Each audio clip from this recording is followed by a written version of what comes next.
Good evening, good evening, good evening. This is the National Public Radio Delivery. Hey, welcome to WeatherBrains, episode number 898. The pre-show, the magical time of the program where we do three things. We share boring personal stories, humorous anecdotes, and occasionally we say outrageous things.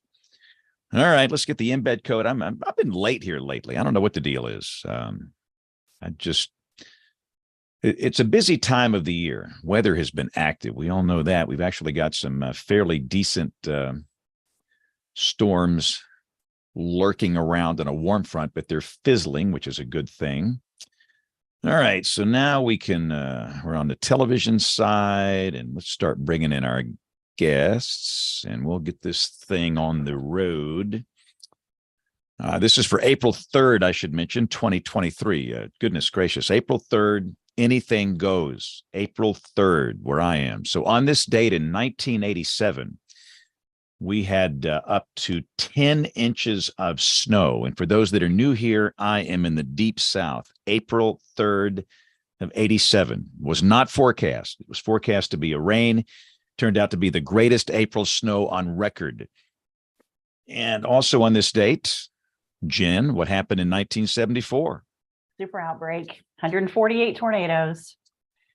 You have been deeply researching this event. Yes, and we will be for the next 2 years. We're going to try to write 40 summaries on 40 different tornadoes from the event. And just to honor, I mean, it was a historic event, especially for Fujita's research and the people impacted. I mean, it was huge. I mean, it had a big impact on your life, and so many people became meteorologists because of it.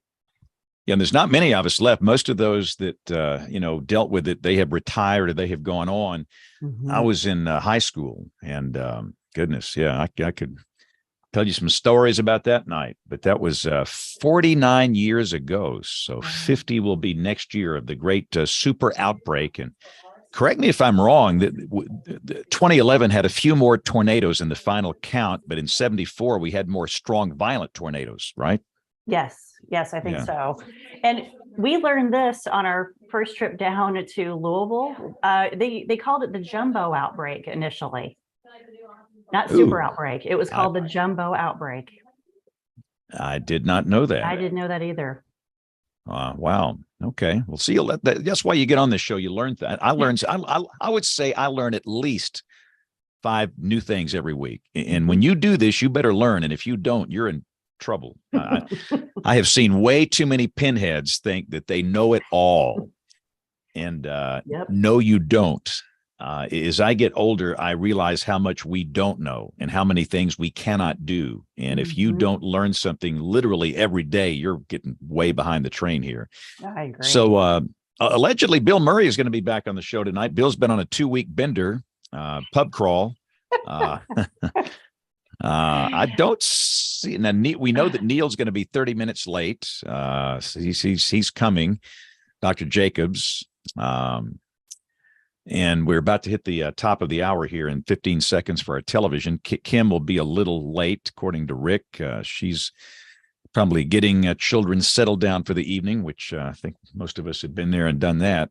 So if Bill is not here, who's going to guide us? Who's our leader tonight? Anybody want to volunteer? Here comes Neil. He's right on time. If not, I better dig deeply into the show notes here. I've got it, James. Oh, Rick's got it. Rick's got it tonight. Okay. Is Bill coming? Do we know? It didn't sound like he was. I'm not 100% sure, but. So he's on a 3-week ban. Who made him mad? Usually when somebody just vanishes, somebody's offended. So I think James Adelot did it. What did you say to Bill to hurt his feelings? I really don't know. It had to be something good. Yeah. Maybe it was that email. I subscribed him to some stuff or something. I don't know. Oh, yeah. All right. Here comes Troy. So the gang is all here. So let's see. Sean, can you hear us okay? Yep. All right. You're good. Colton, can you hear us okay? Yep. Sounds good. Ooh, Colton's in a professional studio. Very nice. And let's see. Catherine, can you hear us okay? Yes, I can. Wow, how easy. Remember some of us are old enough to remember the old days of Google Hangouts. We used to use that platform, and it was a monster sometimes to get one guest on here. So this is easy. All right, well, let's get this thing going here. So we'll let kind of Rick guide the discussion. All right, track 1, track 2, and here we go in 5, 4, 3, 2, 1. You're listening to WeatherBrains. They're kind of a big deal. Join the American Meteorological Society by becoming a member of the band. The AMS Weather Band is a global community of weather enthusiasts dedicated to learning and sharing their love of science. Visit amsweatherband.org to learn more and join the band today. WeatherBrains, episode number 898, the weekly show that's all about weather. This is the oldest running weather podcast, longest running weather podcast in the universe. We might not be the best, but by golly, we've been here longer than anybody else. We're at 898, and we've got to figure out what we're going to do for show 1000. I mean, that's going to creep up on us. It's going to be here before you know it. We're going to go live somewhere. Dr. Jacobs, good to have you back, sir. How have you been? Been good. Probably the last time I'll be joining from North Carolina, at least for the next couple months. I'll be in South Carolina and down South Florida. So, okay. Well, is that a good thing or a bad thing? Good thing. It's okay. A mix of work and fun. That's always a good thing. You got to have a little fun if you're going to do this for a living. Well, it's good to have you back. Troy Kimmel is joining us from Austin, Texas. Troy, how are you? Doing good. 93 today in Austin. Woo. You'll be 110 by June. 137, I think. 137, spontaneous combustion. Yeah, absolutely. Summer is coming. I can see it. In fact, we have a warm front. Literally, I could reach out behind me and touch that thing. It's that close. And south of that warm front, we had mid to upper 80s around here. And north of the front where we are, we had 60s today. And we're going to be in the warm air for 2 days. And it's going to have a little twinge of summer feel to it. And then, but goodness, the weather has been so active. Jen, you've dealt with all kind of stuff doing all these radio stations. Goodness, is your head exploded yet? Not yet. Maybe Thursday after the next one. But I sent you guys an email. I had over 30 radio stations under some risk on Friday, and that's tough because you're trying to figure out what to say and how to to stress it. And I mean, the whole today, tonight, tomorrow forecast goes out the window. And none of the radio stations care. They want to know what's happening and just try to give the best forecast you can to keep people safe. And it was a lot to try to balance, timing. And this one seems to be worse. I'm sure we'll talk about it later, but this is a tough forecast. We still don't have a good handle on it yet. Yeah, it's kind of complex. And again, we're for those, and some people we've learned, some people listen years later. I mean, somebody might be listening to this in 2035 right now. So for historical purposes, we're doing the show on Monday, April 3rd, 2023. And we have another potentially significant severe weather event across parts of the nation's midsection late tomorrow and tomorrow night. And it is, I've looked at it, it's pretty complicated, but we've come off a series of rough events over the last week. In fact, we got a lot of weather to talk about, and I promise we are going to do a detailed, long weather roundup later in the show. And we're going to talk about what's happened over the past 7 days and what will happen, we think, over the next 7 days. So hang tight for that. Dr. Kim Cloko-McLean has just joined us. You got the kids settled down for the evening? At least one of the three, but the other two are in somebody else's hands. So the one I'm responsible for, she's out. Awesome. And James Adelot is in Tulsa, Oklahoma. Dr. A, when do you become an official PhD? When does this happen? I've got to somehow survive a couple more semesters. I think fall may be my last classwork, and then on to what's probably going to be the worst dissertation ever produced. What do you mean? Come on. I cannot wait till we got Dr. James and Dr. Neil and Dr. Kim on the, before we know it, I'm going to be the only guy on this show without a PhD. It's embarrassing. Hey, I feel bad. You said you want to learn stuff and feel dumb at the same time. Just enroll in grad school. show title. That's slightly awesome. All right. So we've got Bill is out again. Bill's on a 3-week bender, apparently on a pub crawl, which good for Bill. So let's go to Rick Smith, who is going to bring in our guests for the week. Rick. Well, we're excited to have an interesting program tonight. We're going to be talking to, we've definitely got a Norman heavy panel tonight.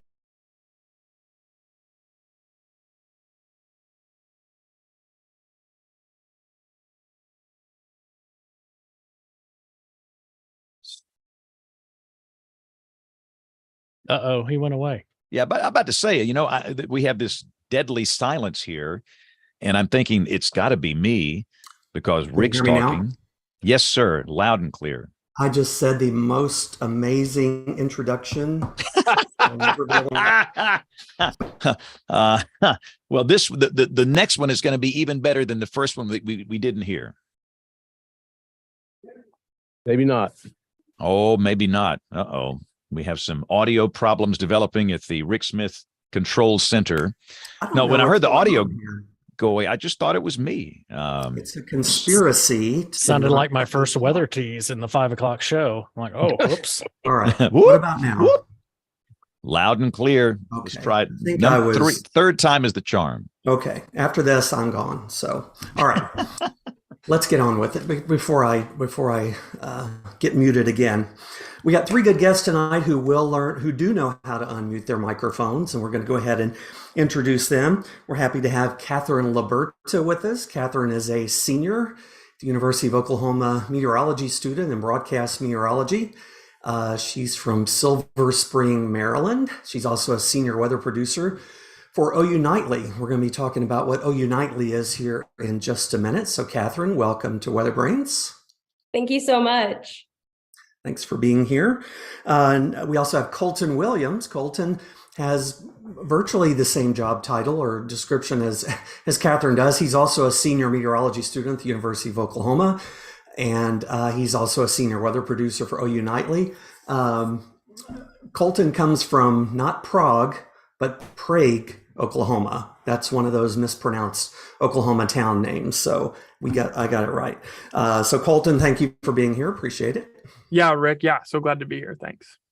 And then last but certainly not least is Sean Riley. Sean's a little bit different background and job, but still a really important part of the whole story that we're going to tell here tonight. Sean is the research data specialist. He's really the expert that keeps all the technology in the OU School of Meteorology going and lets things keep running smoothly.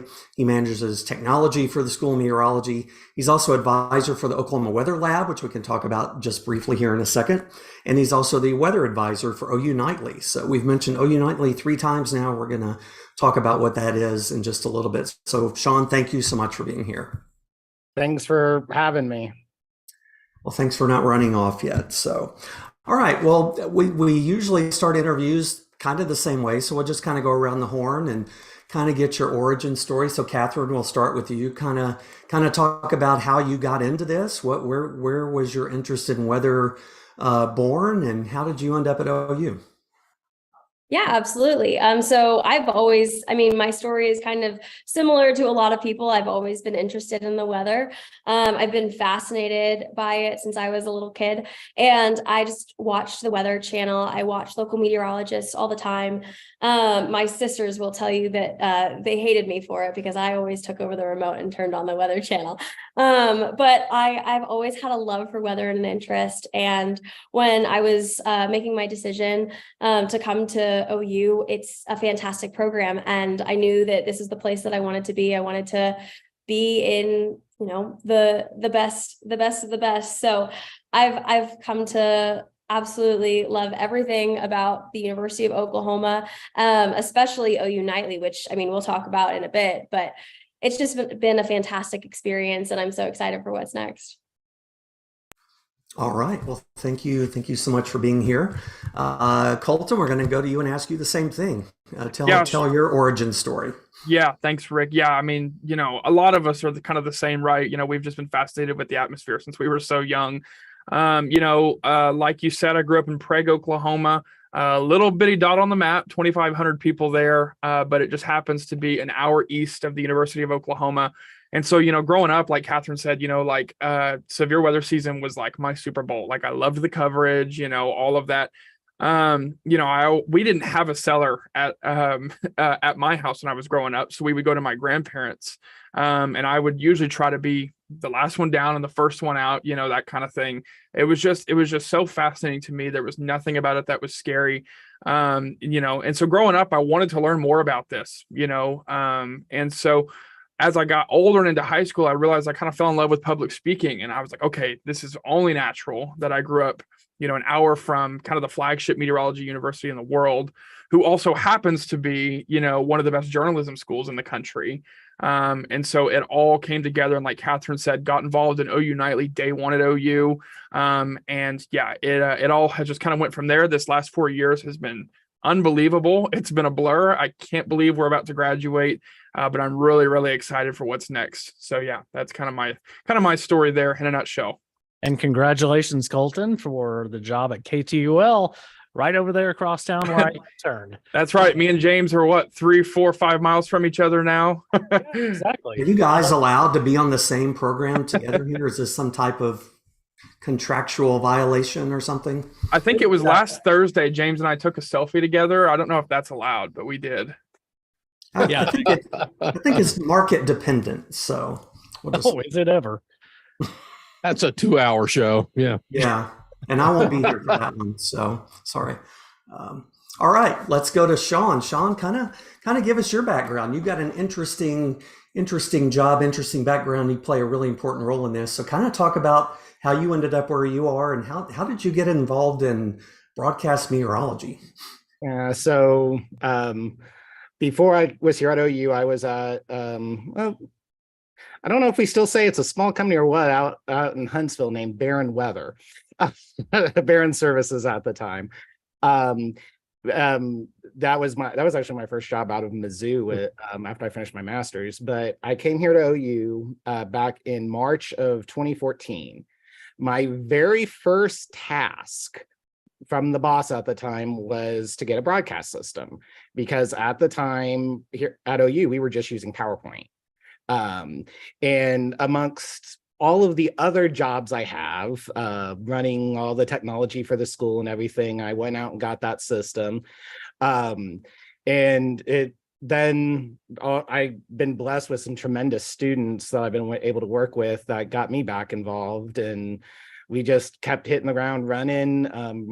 Got a system for the Weather Center, system for Gaylord, which is our School of Journalism, went from the not really talking to each other to the partnership between meteorology and journalism being one of the best on campus.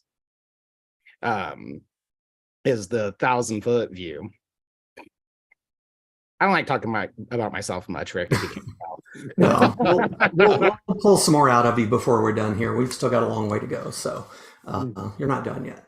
While we're talking to you, why don't you talk a little bit about how the OU School of Meteorology, the broadcast meteorology program, how that kind of works, and I guess really talk about what OU Nightly is. Talk about OU Nightly, and I mean, what is that? Who watches it, and how is that all set up, and how are Catherine and Colton and other great meteorology students involved in that? So OU Nightly is a student-ran, student-led news program that airs across the state of Oklahoma and on Facebook. Colton and Catherine, for example, are our senior weather producers. They have some may say, unfortunate responsibility of working closely with me. They're my eyes and ears. They make sure everything's running. And if stuff gets to the point where it needs to, it either comes to me or it goes to our news director, Barbara. Colton, I'm going to mispronounce Barb's name. Please correct me. Yeah, Barbara Merks. Merks, thank you. So OU Nightly is officially part of our School of Journalism, but we work very closely with them within meteorology. The only program in OU, the only students that can minor in broadcast journalism are meteorology majors. That's it. It's the only minor that they offer. So Colton, Catherine, all of our students, when I first started, we were averaging 5 to 6 students who are interested in broadcast meteorology. We're now in the upper 20s to low 30s every year. So it's the problem comes in since we only produce one show a day, Monday through Friday during the semester, we don't always have enough content. So that's been our newest project, is trying to find more avenues for the tremendous students like Colton and Catherine to get as many reps as they can to go out and make us look good. Well, Sean, it's been several years now, certainly pre-COVID, but a couple of years before that, where you invited me to come spend the afternoon one day. And I got to say, I was super impressed, not just with the students, but you guys have the legit equipment. I mean, this is a real newscast and everything. Talk about that. Yeah, it's a full newscast.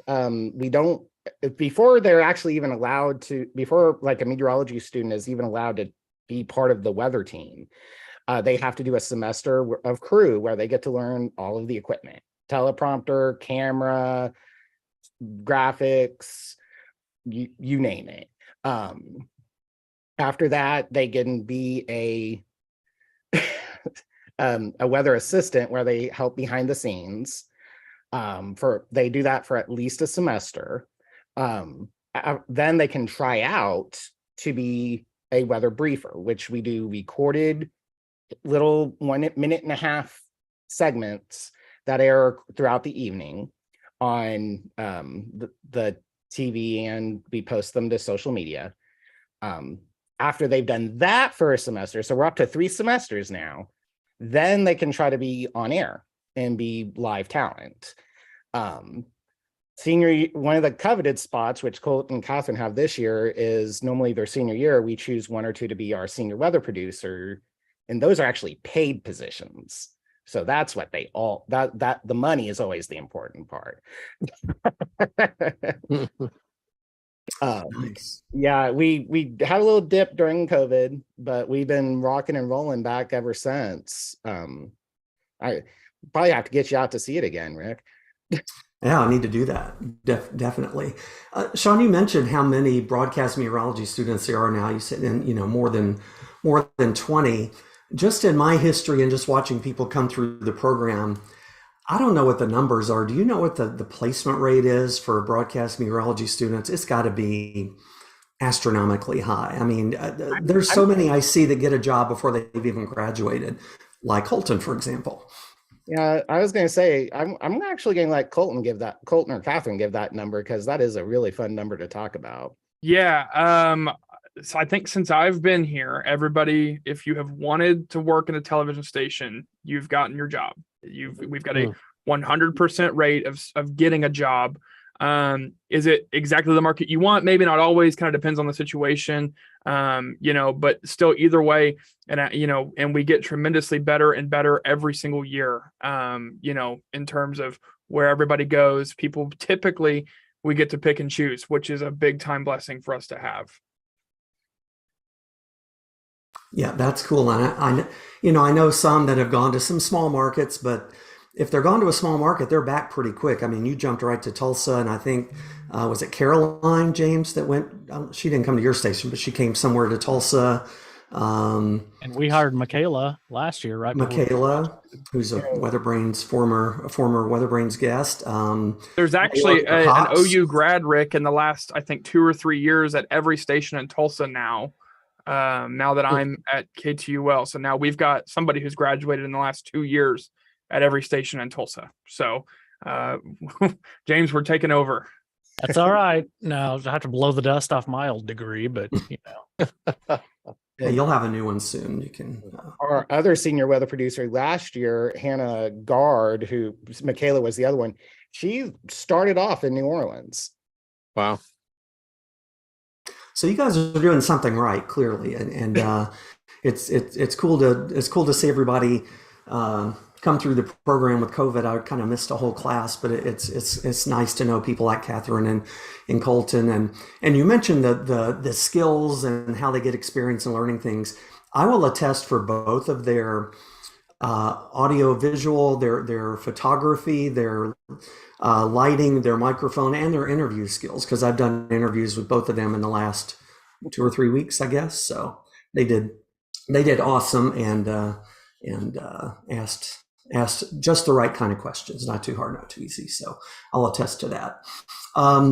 Let's see. So we talked about OU Nightly. We mentioned OU Weather Lab a minute ago, and kind of talk about how that fits into all this. I mean, that's a little bit different beast, but it's still a very cool part of the meteorology program.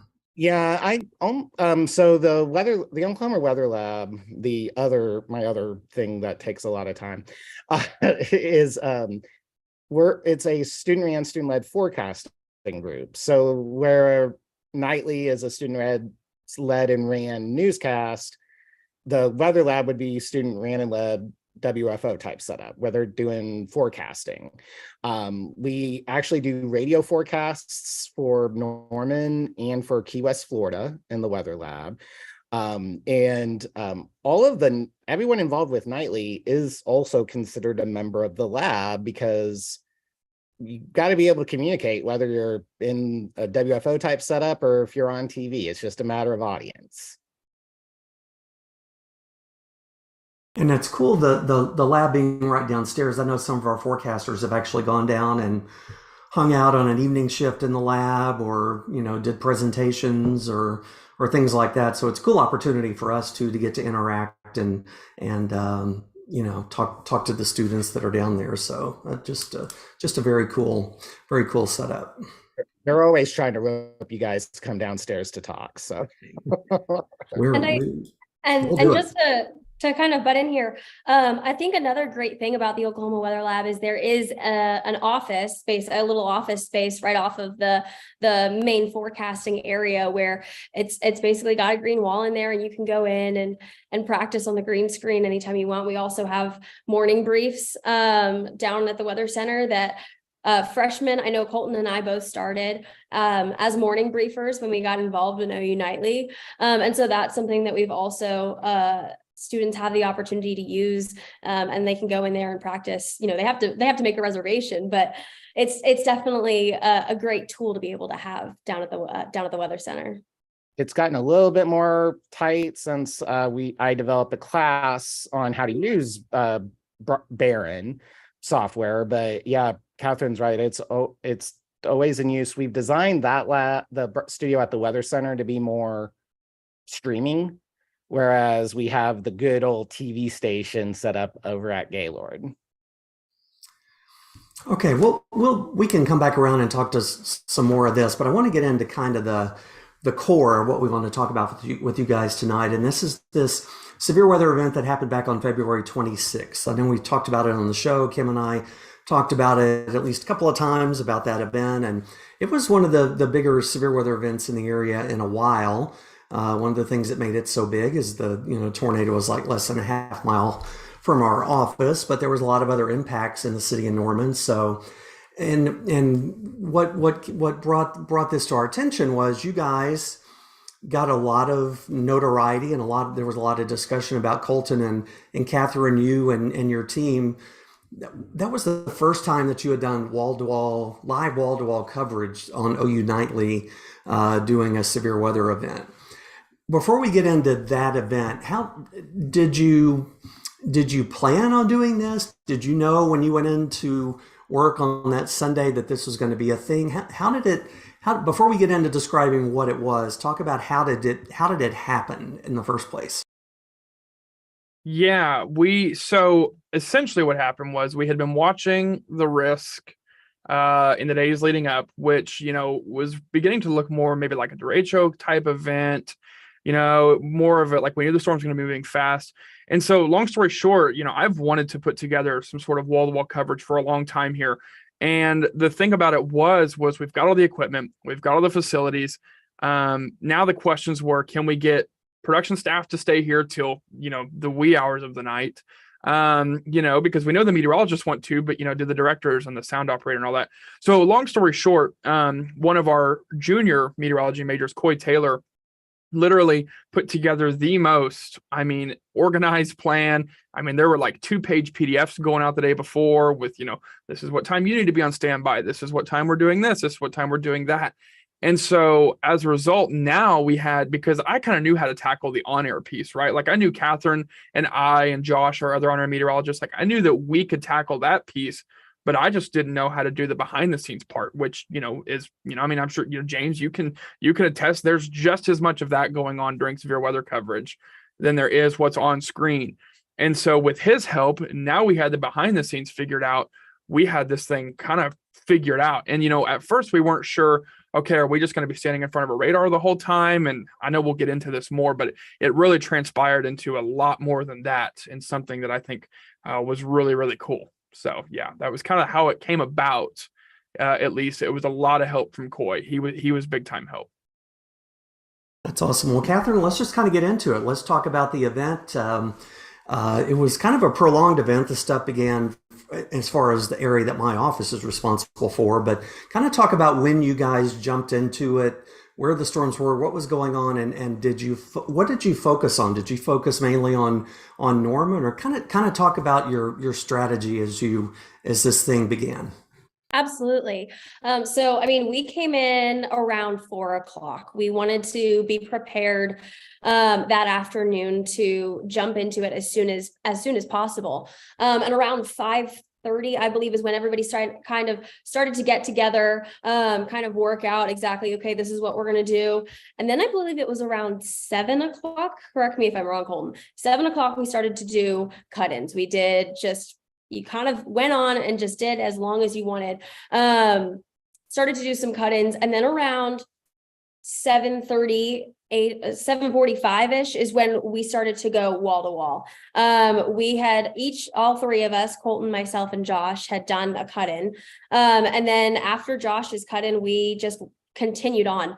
And we were really focusing on, because we are a student-run program, we wanted to focus on where our students are living. And so that's Norman. And so we wanted to make sure that we were going to be the people that were going to let them know, okay, this storm is moving very quickly. It's going to be here in a couple of hours. You need to be prepared now. We wanted to bring that message to students because, we had been talking about it all week. We had been kind of letting people know that this was something that you needed to watch, but then to have the opportunity to be able to tell the students that, you see on the South Oval, or you see walking through the meteorology building, to see that, our forecast was able to help them was something that I think made it really, really impactful.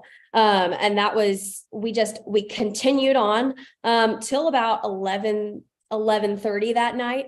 They had to cut us off eventually because we just would have kept going.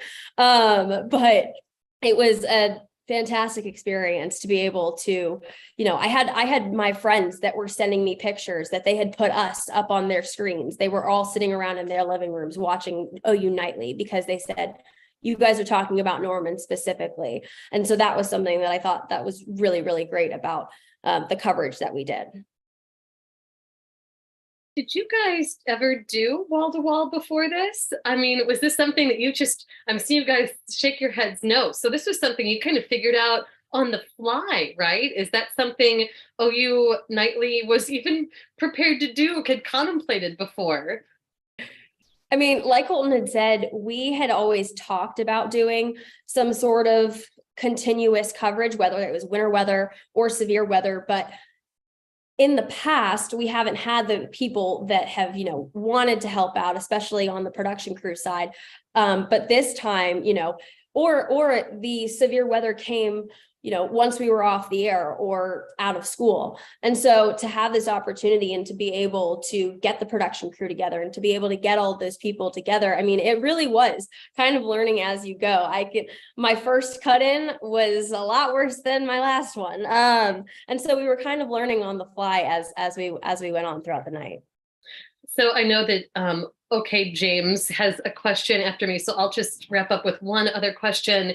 As you were covering the single storm, sort of that was the one that was coming more toward Norman, I'm curious, how did you feel as you maybe watched the circulation ramp up and being students? I mean, it wasn't maybe abundantly clear whether it was going to get warned or not until it had crossed the river. And you guys were navigating that messaging, but you had the ability to be laser focused on just the one storm. So how did you navigate that? Yeah, I'll take that one. It was different. I think I even said it at one point on the broadcast, this is no longer, we're just out here providing coverage for, Caddo County, I mean, not that that doesn't matter, but to our viewership, everybody is really from Norman. And so whenever it came through, like the first thoughts that started running through my mind was like, when I was hearing that there was damage at this intersection, I was like, oh gosh, like I know this person that lives there. And my wife actually came up to OU Nightly that night. She was just sitting in the control room because I didn't want her to sit at home by herself. And as soon as we heard this, like I walked out in there and I said, hey, text so-and-so, make sure they're okay.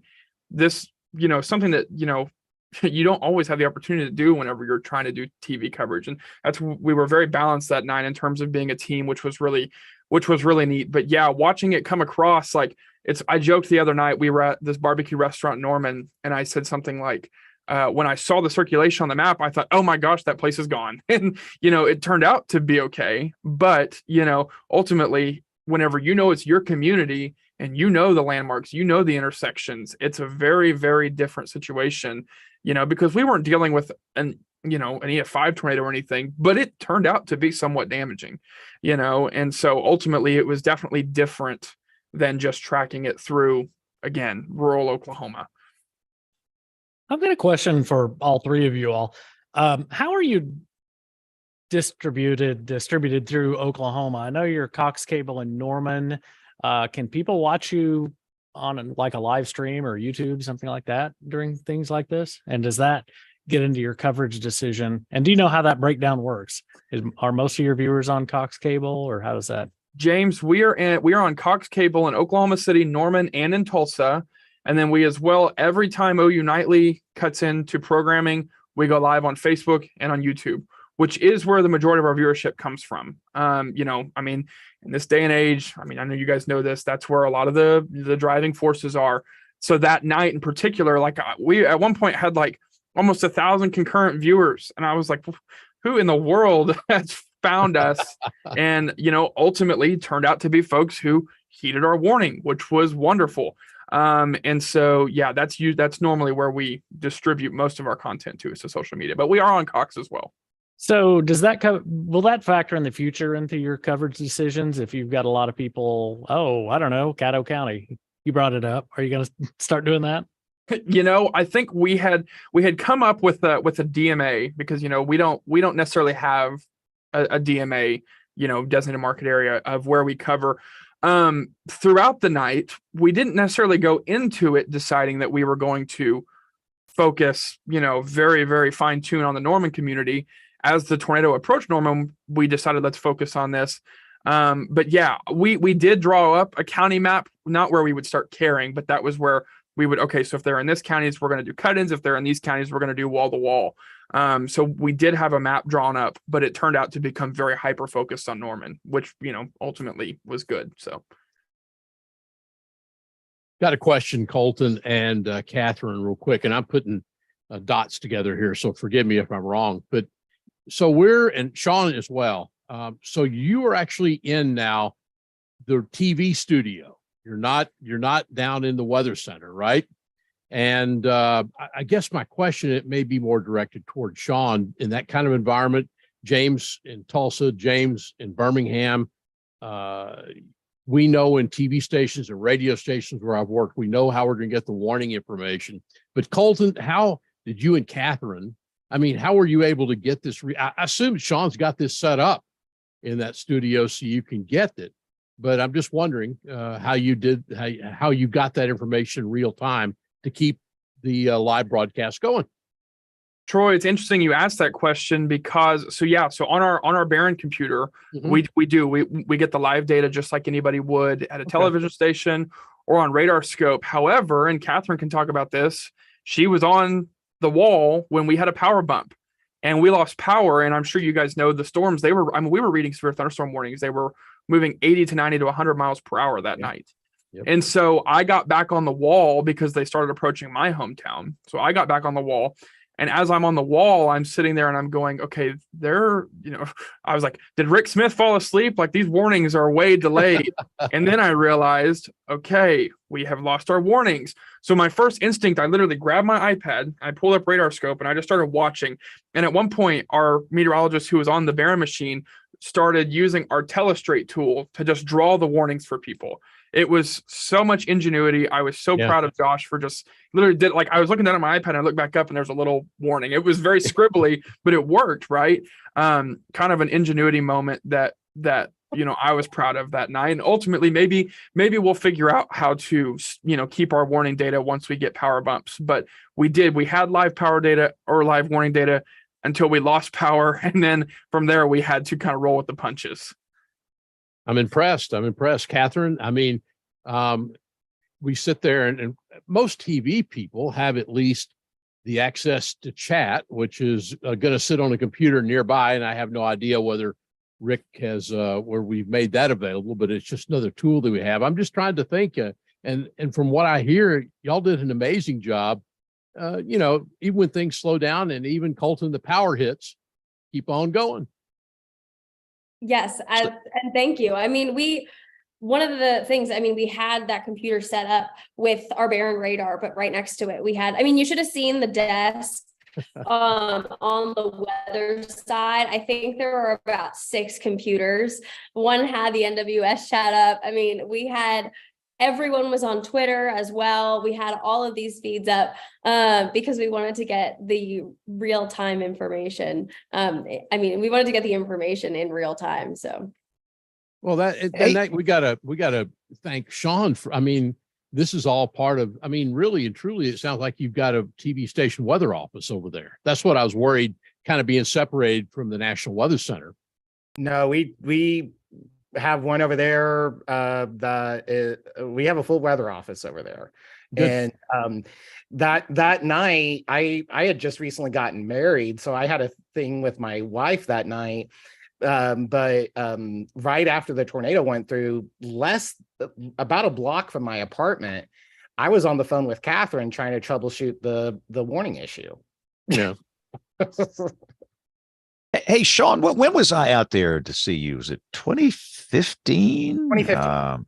Yeah, goodness. NWA. Yep, the world has changed since 2015. And I've said this on this show before, and I've said it publicly, and I'll say it again. I think this next generation is brilliant. I think they're brilliant. I think they work hard. They're going to be so much better than mine. But let's get real here. Linear television's dead. We used to get 18 ratings and 40 shares in prime time, and now nobody watches this stuff. And the Ron Burgundy newscast era is fading fast, and they're going to watch us when there are tornadoes flying around here. Everybody and their mama and their daddy and their grandmama's watching when there are tornadoes flying. But now it just seems like the TikTokers and the YouTubers have a lot more audience than traditional old school broadcasters. What are you kind of teaching the students is this is going to look like in 10 years and 20 years, and how do you prep them for that? That's part of the reason why I designed the studio at the Weather Center to be more streaming, because the skill sets for TV are still there. It's just now, like you said, instead of linear TV, it's the ability to go live on YouTube. It's the ability to go live on any of those social platforms to get the word out. So it's trying to make sure they have all of the skill sets, not just TV, but technology wise, being able to access streaming, knowing how to connect to YouTube or Twitch or Facebook or whatever the case may be to get the word out and to get the knowledge out there. So for Colton and Catherine, a lot of the folks your age coming out of college, they're making more money on YouTube and TikTok as influencers, and money they get from Google AdSense on YouTube and the creator fund on TikTok. And so do you have an interest in going in the influencer direction on social media or traditional old school broadcast? Where do you guys go from here? Catherine, And you we can hear take that one if you want. crickets. My input was going to be that it's enticing because there's people out there making more money than everyone on here combined on TikTok right now. But, Oh, you know, yeah. Catherine, you take it, see if it's enticing. I mean, it's definitely something that, you know, is very interesting. I think Colton and I are kind of on the edge a little bit, where, you know, this new realm of TikTok and the creators and everything. I mean, it kind of came out our freshman year of college, and you know, I'm not great with it. I try to do a little bit of the TikTok and everything, but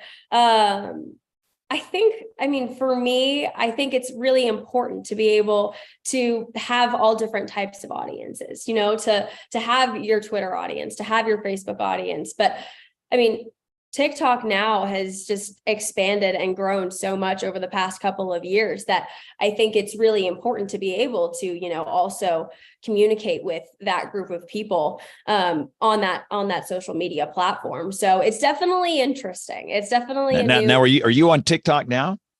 I am. I'm on TikTok. It's Caliber. Let's promote your account. Come on now. What you got going on here? It's Caliber to WX. Don't worry. I put on some stuff from the severe weather. And I just try to make it a little interactive. I'll do like a day in my life as a meteorology student.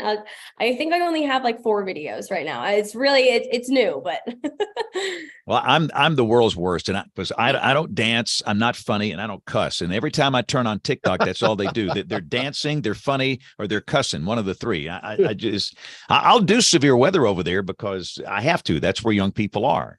So Colton, what say you? You going to be an influencer or on television? Hey, you can come work with me. I'll get you to cuss. Yeah. True. Yeah. Catherine, if you've got 4 videos, you've got 4 more than me, because I'm no TikTok creator. I will consume TikTok here and there, but other than that, but no, you know, it's a platform that we're seeing kind of explode overnight. You know, I mean, I know even we have members of our weather team who have massive followings on TikTok.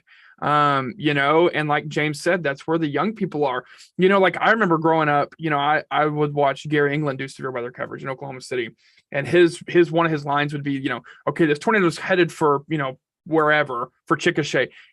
Call them, text them, and then he would say tweet them, Facebook them. Today you could say TikTok them, you know, however you get a hold of them.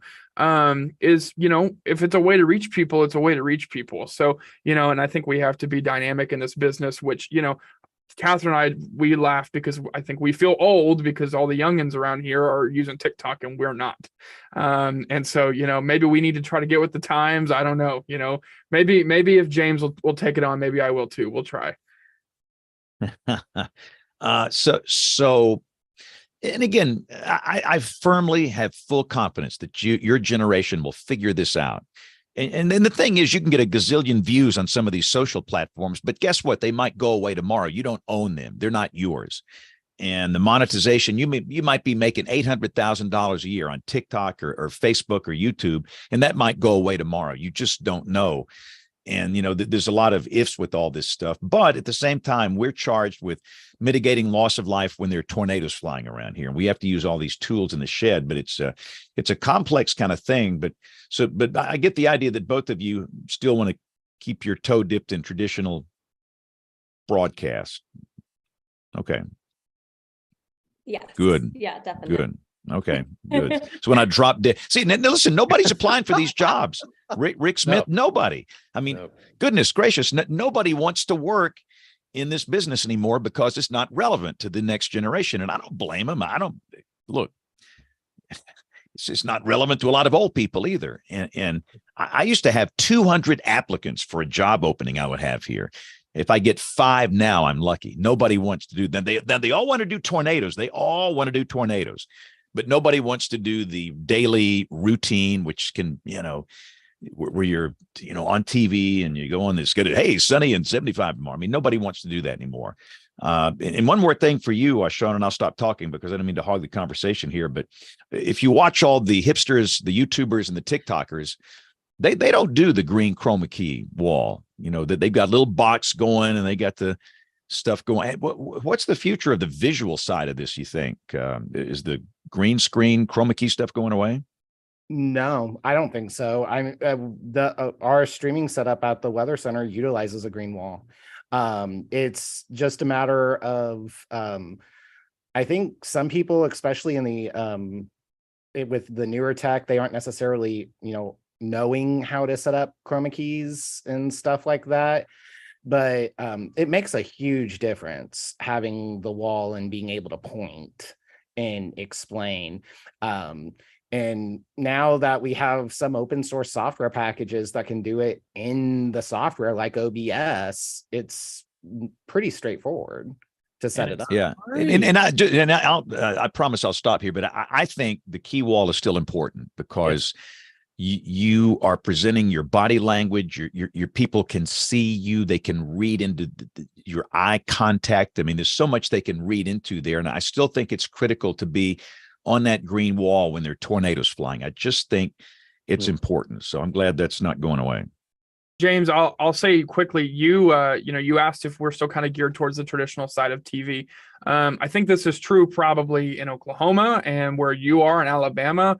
There are several places where I think if traditional TV goes away, these are going to be one of the last few places in the country that it happens because, maybe not everybody's tuning in when it's sunny and 75, but like you said a minute ago, when tornadoes start flying around, where do people go? A lot of people we've learned still tune to their local news. Now whether they digest it on their phone or on the television, that's one thing or another, but I think, like you said, being there and being present, being personable with them is really, truly important. And so I don't think that that's something that's going to get lost in time. Maybe the sunny and 75 days might get a little lost in time, but maybe soon it'll be James Adelot is the weather team and he comes in when it's weather, and when it's not, it's a robot. Who knows? No, and to kind of bounce off of that just really quickly, I think that it's an element of trust. It's an element of that familiarity of, being the meteorologist on the television screen, being there. And like you said, James, the eye contact, the body language, the tone of voice, I think is just really essential. And I don't think that that's something that we're going to lose quite just yet. Okay, I've got a question for Sean, and you're going to love this, James in Tulsa and James Spann in Birmingham. My background in TV as well, but I got to go back, Sean, for a second. You went by this pretty quickly. I would love to have been a fly on the wall the day you got your instructions from your boss that said we need a weather graphic system, because James and Troy, we've dealt with weather graphic systems. I mean, we could write a book on that. And I'm wondering, and maybe some things you can't talk about, but Sean, how'd that go? And I mean, they give you a bag of money with that? I mean, to go out and get that graphic system, or do they say, Sean, do what you got to do, get us a graphic system? Well, it's academia, so there's not really bags of money. Okay. So the day before I started back in 2014, there was a town hall where a bunch of the students who were interested in broadcast went to our then director and said how they didn't feel like they were fully part of the school. They felt like they were a bit of second class. Because let's be honest, historically, OU School of Meteorology wasn't never really known as a broadcast friendly program. So right before I was at OU, I worked for Barron. So I had some contacts at Barron, and I reached out to some people at WSI and was like, what can you do? Yeah. And WSI came back with a number, Barron came back and was with a number, and Barron ended up being the ones we were able to work with. And I mean, Jeff Petrowski, love him. He really was like, we have to have it at OU. But they ended up being really great to work with. We got our first machine. There for a while, we were actually producing the graphics at the Weather Center. Then the kids and the students were driving to the School of Journalism to get on air and still using PowerPoint, but using Bearing graphics. Right. That went on for about a semester. And then the College of Journalism was able to find some money to get a second machine. And now we're working on our third. So, wow. Wow. Good job, Sean. I'm impressed. This is great. The goal is to hopefully get money or get a donation or something to get a WSI machine as well. So I'm teaching both. Yeah. Because I'd much rather send Colton, Catherine, and everybody out with knowledge of both systems. I can't underscore just how amazing what it is that Sean has done. We really weren't known for this at all at OU. And to hear that there's a program now and to have this amazing success. I mean, the graduates go on to do incredible things. But Kim, I tell you something else, what you're saying. I mean, folks think back long enough into schools of meteorology, and you talked about going into broadcast, they'd want to kick you out of the building. This is the way it was in the past, right? I mean, James, and in the past, some meteorology schools said broadcast. Why don't you go over there? Don't hang around here. I'm serious. My first visit to OU as a senior in high school, and they said, and I can't remember who it was kind of leading me on a tour with my dad, and he said, this guy said, well, what do you want to do? And I said, well, I don't know, maybe TV. And it was, oh, one of those. Yeah, slacker. I mean, I'm sorry. Loser. You're fine, Troy. That's a really good point, guys. Those were such different fields of study back then, too. I mean, the meteorology was still very much in the camp of like fluid dynamics engineers. Like that's where we came from. And it had not been long since there'd been bridges built to more applications for meteorology. But, the science itself wasn't very welcoming. It hasn't historically been welcoming to a lot of people. And people who want to do applied work have historically faced challenges. Oh, you want to take our science and relate to people. Why would you want to do that? You could be over here learning more about the theoretical physics. So there is definitely that. What I'm really struck by in this conversation is, for both of you, Colton and Catherine, you're both hitching your wagon to some of the, communication technologies that are tried and true, and things like traditional broadcast, and you're sort of dipping your toes into some of these other technologies. I saw a news article last week that was talking about in another content area in emergency services like ambulances, fire. They are really concerned because when they're out on the road, there are an increasing number of cars that are built to sort of block out the external environment. And it's really hard for them to convey to people, there's an emergency in the real world, you're in your bubble, but in the real world, there's stuff happening. We need to get through. And I looked at that and I said, that is so our problem. People are increasingly getting into these bubbles that are harder and harder to permeate with our messages. And you're feeling this pressure as students coming out, you're like 22 years old, facing this world of, you're describing who knows where people will even be. And you have to have this burden of reaching people on 17 different platforms possibly. And if they even can be reached on those things, I mean, what's your sense of it? Do you feel, even with the experiences you have for your generation, do you feel like people are trying to get more and more into their own worlds? And is it getting to a point where you feel like you look around you and there aren't a lot of people who are really engaged with the natural real world around them? I mean, how much of a challenge do you feel like that is for your work going forward?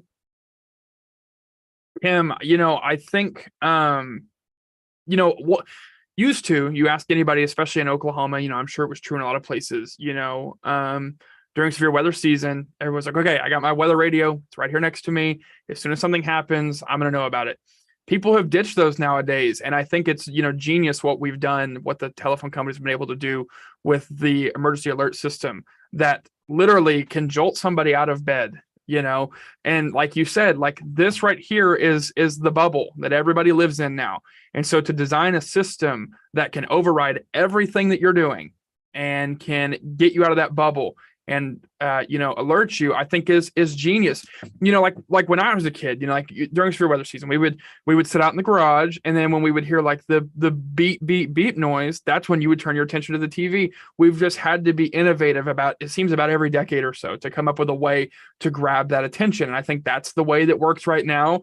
Maybe one of these days, everyone will do like they do with their weather radio, and they turn it off and they never use it. And then we got to figure the next thing out, But like you said, it's challenging. It's challenging because I don't think the problem, especially in Oklahoma, is getting people to watch, because people enjoy watching, but less and less people every severe weather event know that there's an event coming. Used to, everybody knew pre-event, hey, there's going to be tornadoes today. Now it's like, oh my goodness, I didn't even know that. So to your point, I think all we've got to do is figure out how to get them there, and then they're with us. If I had to gauge the situation, that's probably the challenge over the next decade.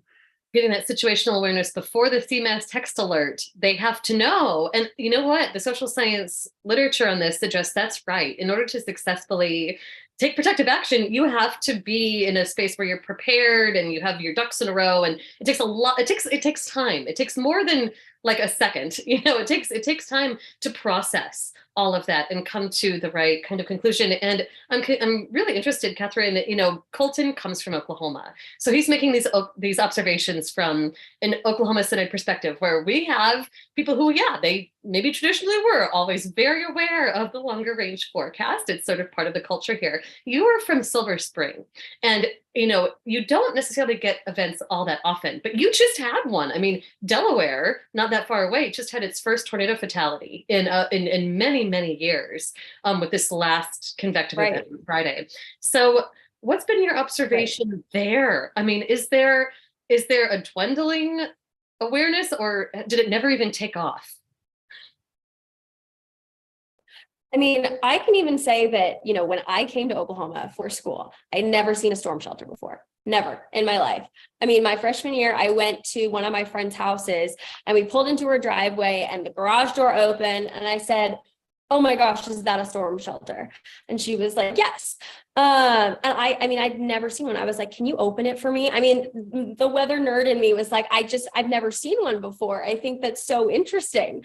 And so, I mean, I definitely see that there isn't as much of a awareness around severe weather, at least, where I'm from. I mean, I had the awareness because I was just interested in it. And that was something that, I loved and I was passionate about. But you definitely, it's a lot harder in areas where, severe weather isn't, it's not a, yearly occurrence. And so I think that that's also something that, you need to be able to, because I mean, no one in at least no one that I know in Maryland has a weather radio. I mean, there are a couple of people that work for NOAA at the headquarters, and so they have their weather radios, but it was a big culture shock coming to Oklahoma and having these people who were surrounding me in my meteorology classes who, like Colton, grew up on Gary England, grew up on all of these severe weather legends,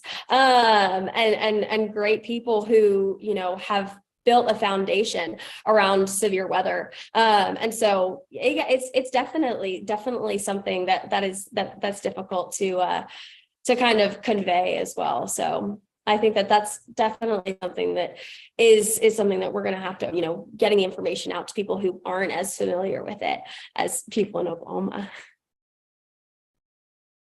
So I went to the other really awesome broadcast school in Pennsylvania, and it's really neat to see how OU is really, I love this program. And I see a lot of similarities between Penn State and this. And I think that it's, with the weather station and being able to do the TV coverage and being on radio, and it's just so neat to see. I loved being in the weather station and I loved doing radio and getting in the studio. What I did not like were the classes I had to take. I had to take physics 3 times, and I held my nose and got through thermodynamics and all that. So there's that aspect, obviously, you have to get through. So look, I want you guys to kind of talk about the Colton and Catherine, who were freshmen, to encourage maybe those who are about to get into meteorology school. And what would you say, how do you balance it? I mean, meteorology is hard, folks. These are hard classes. And how do you balance it? Because yes, we want to talk about tornadoes. And as James has said so many times, that's the sexy part of it. We want to talk about severe weather and keep people safe and learn that aspect, but you have to get through the classwork, and it's a grind. So how would you encourage the freshmen? Yeah, I would. So I've said this a lot of times. I've said this throughout the years. I would have never been able to pull this off without OU Nightly. It was because it was so real and because it was so authentic, it gave me a perfect lens into what I was striving for. Yes, the dynamics and the thermodynamics and the, cloud physics and mesoscale. I mean, all that was just so difficult at times, and at times it was like, oh my goodness, is this really what I want to do? And then we would go to OU Nightly and we would get in the studio, and it would just be totally worth it because it is so, refreshing to, I mean, you would just, it was almost, like you would go to Nightly and like, I would get like filled up because I was like, I was so satisfied with kind of, what we were doing, how this was shaping my career, the experience we were getting was just unbelievable. Our demo reels looked better than people who work in small markets because of OU Nightly. And so for me, it was definitely the program that kept me going all the time. If it was a hard test week, I'm probably one of the few people that sit out there and go, yes, I took on this extra responsibility and this extracurricular activity because it makes my life easier. Like, when it was a hard week, going to Nightly made it better because it was like, it's weird to say that. It's weird to say, I went and I devoted hours of my time to this instead of studying, but it made it better, if that makes sense. So, I think that's kind of where I was at throughout the years. And, I would just encourage people, like you said, if the freshmen are listening, just get involved as early as you can. Catherine and I, we've got a good friend. He, we've been friends with him for, since we've been here. And, he always kind of bobbled around the idea, do I want to go into TV? Do I not? Whatever. And finally, we kind of convinced him to come give it a try. And he was like, man, this is really cool. And thankfully, because our program is what it is, through just a couple years of experience, he's now signed a contract and he's landed a job in Topeka, Kansas. And so, it's been wonderful for him. And he all the time says, man, I wish I would have done this earlier. So that would be my encouragement, especially if you feel like this is really hard and you kind of think you want to do it, even though it's taking on a little extra time, it makes your life better. And I'm sure, Catherine, you agree. I agree 100%. I think when, coming from Maryland, I didn't know anybody when I came to OU. I only knew one person who ended up being my freshman year roommate. But I think getting involved as soon as possible. I had a friend who knew that I didn't start day one. I kind of started day two. But my second semester freshman year was when I got fully involved with OU Nightly, because my first semester, I had a friend who said, if you really want to go into the field of broadcast meteorology, you should join OU Nightly.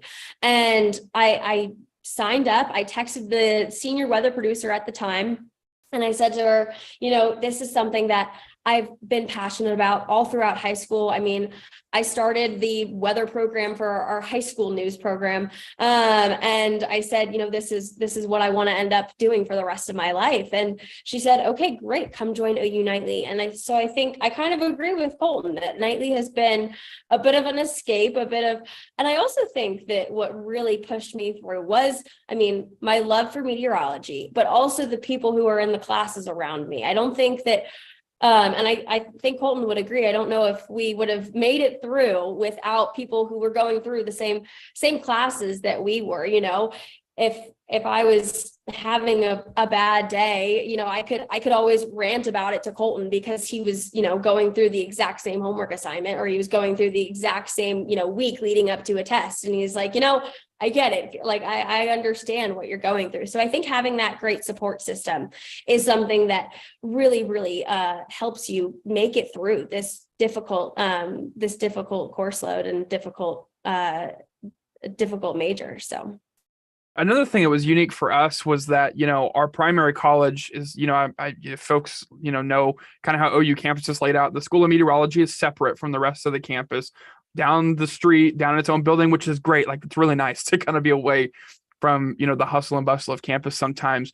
But what was great for us was that, you know, several days a week, we got to come up on the main campus and we got to be with another group of people. Like, those became some of our best friends, were people that weren't even in our college and weren't even in our classes.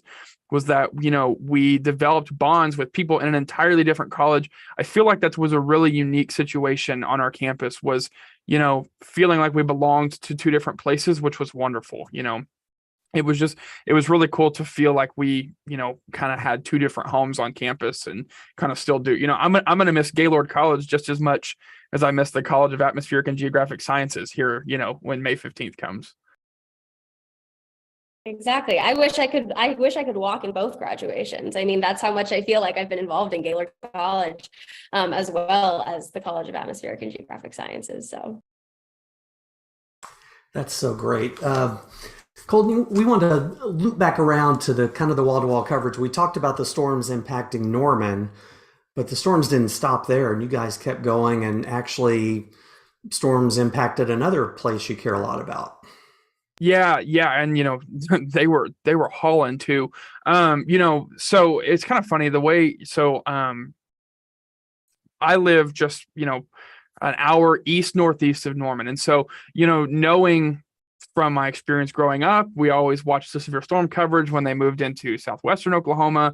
And then when they made it towards I-35, we really started paying attention. And then they were on our doorstep, you know, growing up. And so I had told our team, you know, we were kind of on a rotation that night, you know, of, you know, I'll take this till this time and then I'll hop off, you know, take a break, whatever. I had told them that, you know, when these things start approaching, you know, my family and my wife's family, if you guys don't mind, I'm going to jump in. And, you know, they were great about it, you know. And so it was really, really unique because we knew that we had a tornado in Norman, you know, that had caused damage.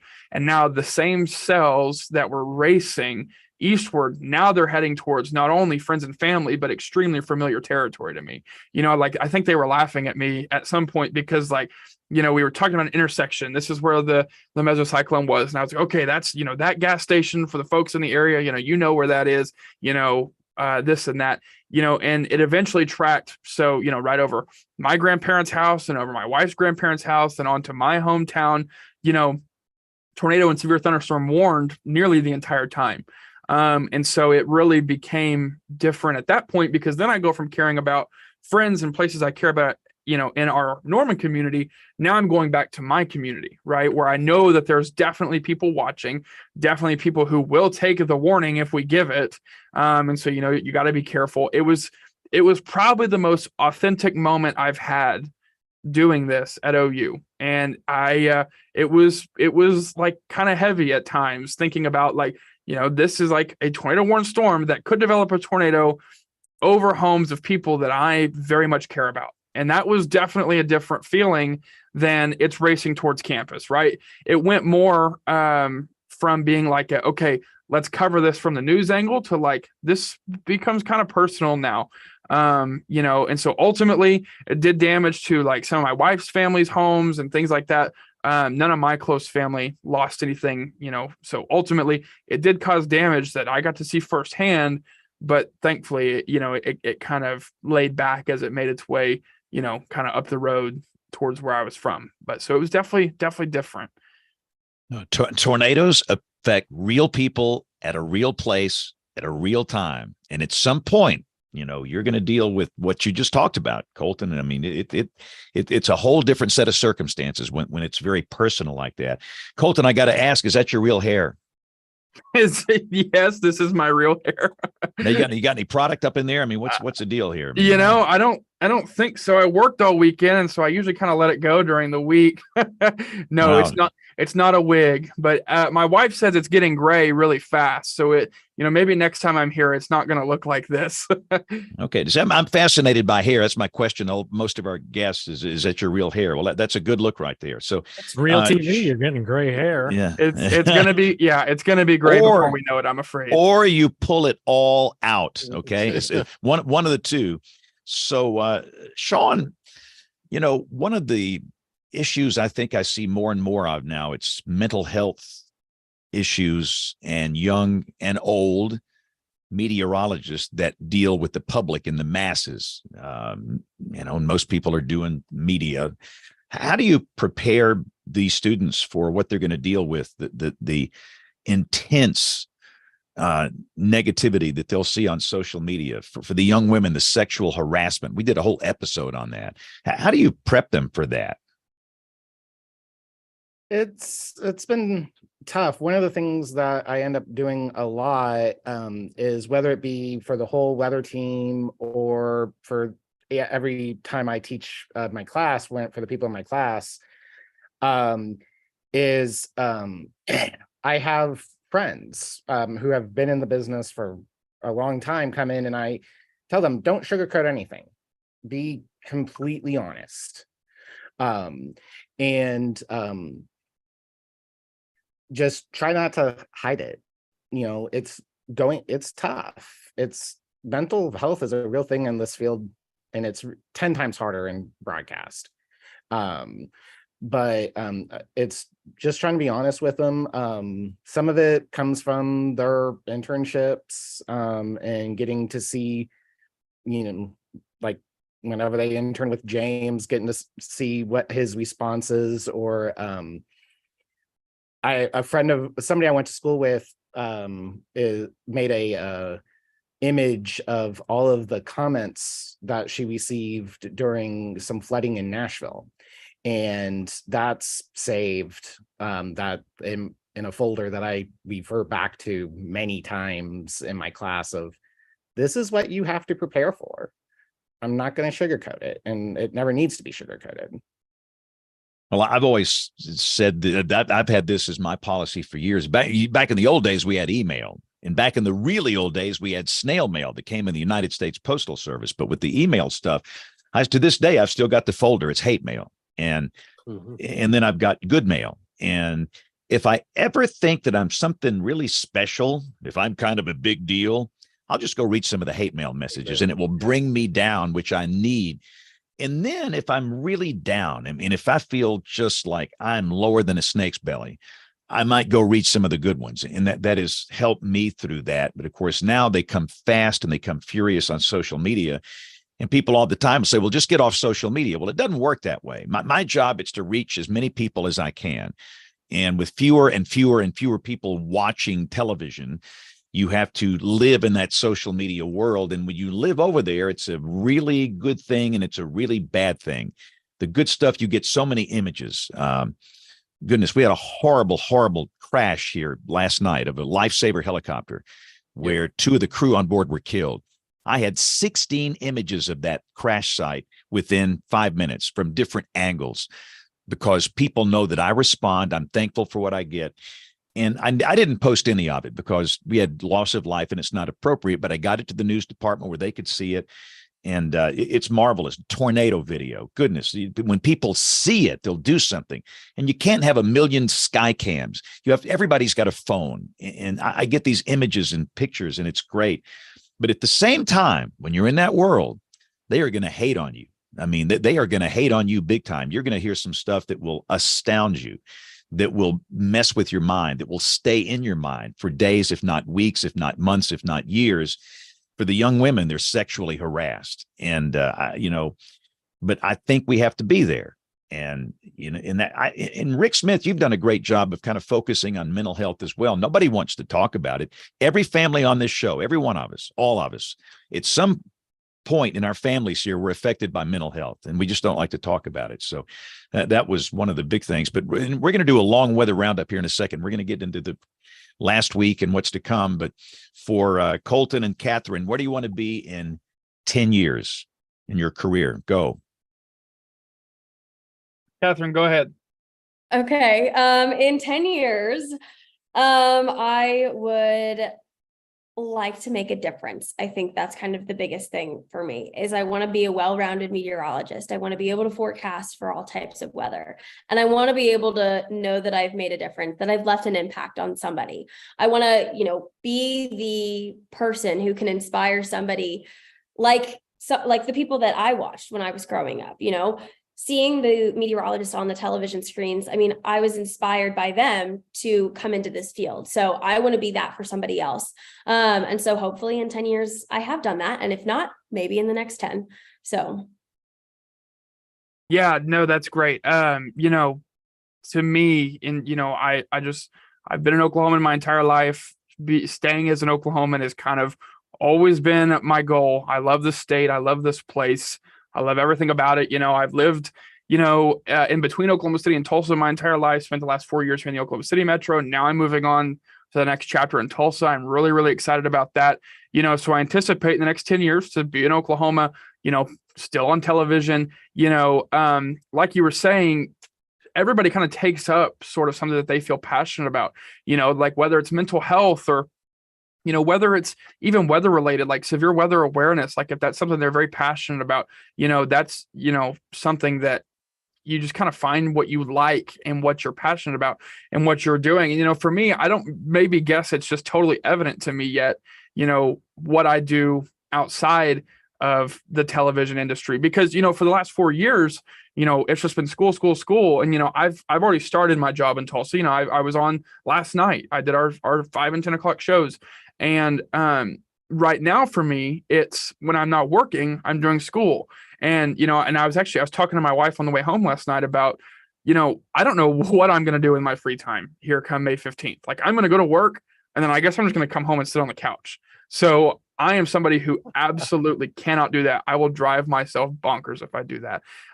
So I, imagine I'm going to find something that I am passionate about. And hopefully it's something that, I tie in as far as, being a personality and sharing that with the world. I love social media. So, I imagine there's a way to share whatever I want to do, with them. And like Catherine said, hopefully it makes a difference, even if it's like James, posting the jokes that lifts people up, and like, it's fun and it's funny, but like truthfully, I think it probably makes a difference, in people's day. And so, whether it's something like that or whether it's being a mental health advocate, whatever it could be, that's just where I'd like to be.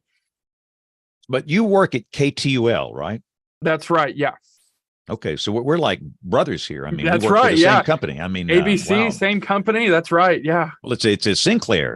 We're owned by right. the same parent company here. Correct. So, yeah, but trust me, this sitting on the couch thing, my deal. I work from 4 a.m. to midnight every day. I sleep 3 hours a night. I mean, you will learn. You don't sit on the couch in this business. If you do it right, these phones don't turn off. Since we've been talking here, I probably have 150 messages, and that's not an exaggeration, that have come in, all demanding a response, and I will respond to them. That's the one thing I don't understand. I see so many older people, they'll get all these messages and they don't respond. Yeah. And I'm thinking, what's the matter with you? Are you kidding? They came to, out of all the meteorologists in the country, they came to you, and you're not even going to take a second to give them a thumbs up, a thank you, a response. Come on, man. This is insane. It's like, it's ridiculous. I mean, you have to engage properly with the people that you serve. And everybody here knows my deal. I take the first intern batch I get every summer to the Walmart in a working class part of the city to see if they can interact with real people in there. And that starts a process. But anyway, so what I want to do, we're going to kind of shift gears, and we're all going to stay on here and talk a little bit about what happened in the past 7 days. And Jen, I think you put a pretty good little summary together as I saw floating through the email chain today. You might want to give us a summary of that event. Yes, I will not take credit for that. I will give credit to Nelson Tucker, who sent that to me. He goes, "Here, Jen, you may want to use this on the show tonight." So he did some research, and this is as a few hours ago. 27 fatalities caused by 10 different tornadoes from the event on Friday, 10 in Tennessee, 5 Arkansas, 5 in Indiana, 4 in Illinois, 1 in Alabama, 1 Mississippi, and 1 in Delaware. Of those, 21 out of the 27 were after dark. 26 deaths were from EF3s, and there was 1 from an EF1. There were 6 more deaths from straight line wind, 5 in Tennessee, and there was 1 in Ohio. There are 94 confirmed tornadoes at this time, but that number is climbing rapidly. Preliminary 25 are EF2, 10 EF3, and 1 EF4 from the event. So let's talk about the warning process. In my opinion, Jen, it looks like there were pretty good warnings for these tornadoes. Yeah, Correct me if I'm absolutely. wrong. I think they were spectacular, and the Storm Prediction Center outlook was spectacular several days before.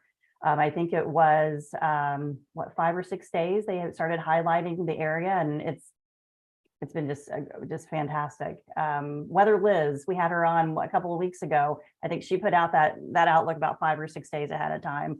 I thought it was fantastic, and I like the added short-term mesoscale discussions that have been placed out, and I like the new graphics. I think the warnings were excellent, and I think that everybody did what they were to do. It was a very difficult event, and that was just on the heels of what we already had to deal with this season already. James A., I think you were maybe closest to a lot of that in Tulsa. I know it was mostly east of you, but how'd you think the communication process went? Television and weather service and everything else? I thought it went really well. I had already texted back and forth with Ryan Vaughn in Jonesboro a little bit about being kind of a remote radar eyes for him, and then realized that storm coming up, it was still southwest of Hot Springs. Yeah. And so I jumped on it a little early with Todd Jacobian at KATV, the Sinclair station in Little Rock, and was just kind of feeding him what I was seeing on radar too. And it was fascinating. And a lot of the stuff that we talked about last Monday on WeatherBrains, you could actually see evolve with that cell. So we had some bad CC signal. That there was some confusion about whether that was debris or not when the storm was close to Hot Springs. The Weather Service in Little Rock did a good job of saying, we don't think it's valid. They were doing that in chat. But you could actually see a couple little cells roll into the flanking line and reinforce that RFD just as it was moving into Pulaski County. And I should email you the text string and I think it was, low levels are getting a lot better organized now. And then next load of data comes in. I text Todd, tornado is imminent in Little Rock. Send him another one, TDS. So it spun up real fast. And the eerie thing was how much of what we talked about last Monday night with tornado genesis, you could actually see happen. And the same thing happened with the wind tornado. And I'm texting again, Ryan, saying, hey, low levels are getting stronger. And again, you could see little pieces kind of rolling in from the west-southwest into that storm. Not big enough, of course, to really blow it out, but it was enough to get an RFD surge. I was texting him, hey, man, I think this thing's starting to spin harder. And then to be able to, while he's on the air watching this TDS, to tell him, okay, this is rotational velocity and TDS height is now supportive of an EF2 tornado. Now you're getting up in that EF3 range. But to be able to send that kind of stuff when, you've been there, it's too busy to start tilting up and looking for TDS height and clicking around to see what your rotational velocity is. So I encourage anybody in TV, find them a radar buddy like that for severe weather. That's an outstanding idea. And often, like, I think we're guilty of thinking, well, I've got 3 other people in the office here. They're my radar buddies. Well, they're busy too. I mean, let me tell you what, it is, goodness gracious, you're trying to process all these National Weather Service chat sessions. You've got all your people in the field with these live shots. You've got the social media channels, and there's really no time to do analytical thinking on the fly, which is dangerous in a tornado situation like that. You need somebody externally that can help you, like what you're doing for those folks. And you have to still listen too. You have to. Yeah. You're listening to what Taylor is saying. She's listening to what you're saying. So it's a lot. It's a lot. It is. Kim, what do you think from the social side? How'd the warning process go?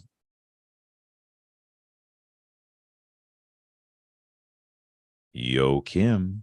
Sorry, guys. I just ran off for a second because my computer was about to die. Had to find a charger. I think there was so much going on. It was hard to keep on top of it all day. But something that was really interesting to me was to see that the statistic about the majority of the fatalities occurring in EF3 tornadoes.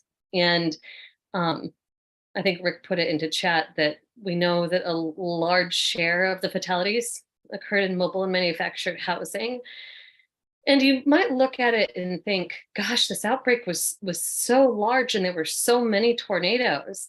And that count almost, the average fatalities per tornado wasn't incredibly high. And that's in part because of where they were.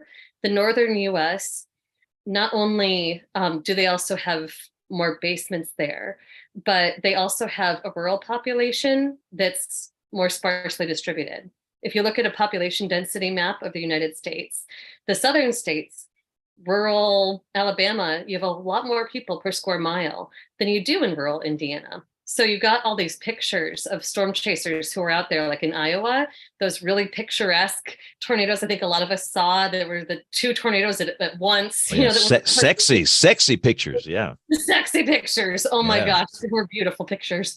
But they happened in these big open fields, behind a farm. And there was like a barn that got destroyed by that one huge wedge tornado. And, the real upper bound for the intensity of a lot of those tornadoes we'll never know because they just didn't hit anything.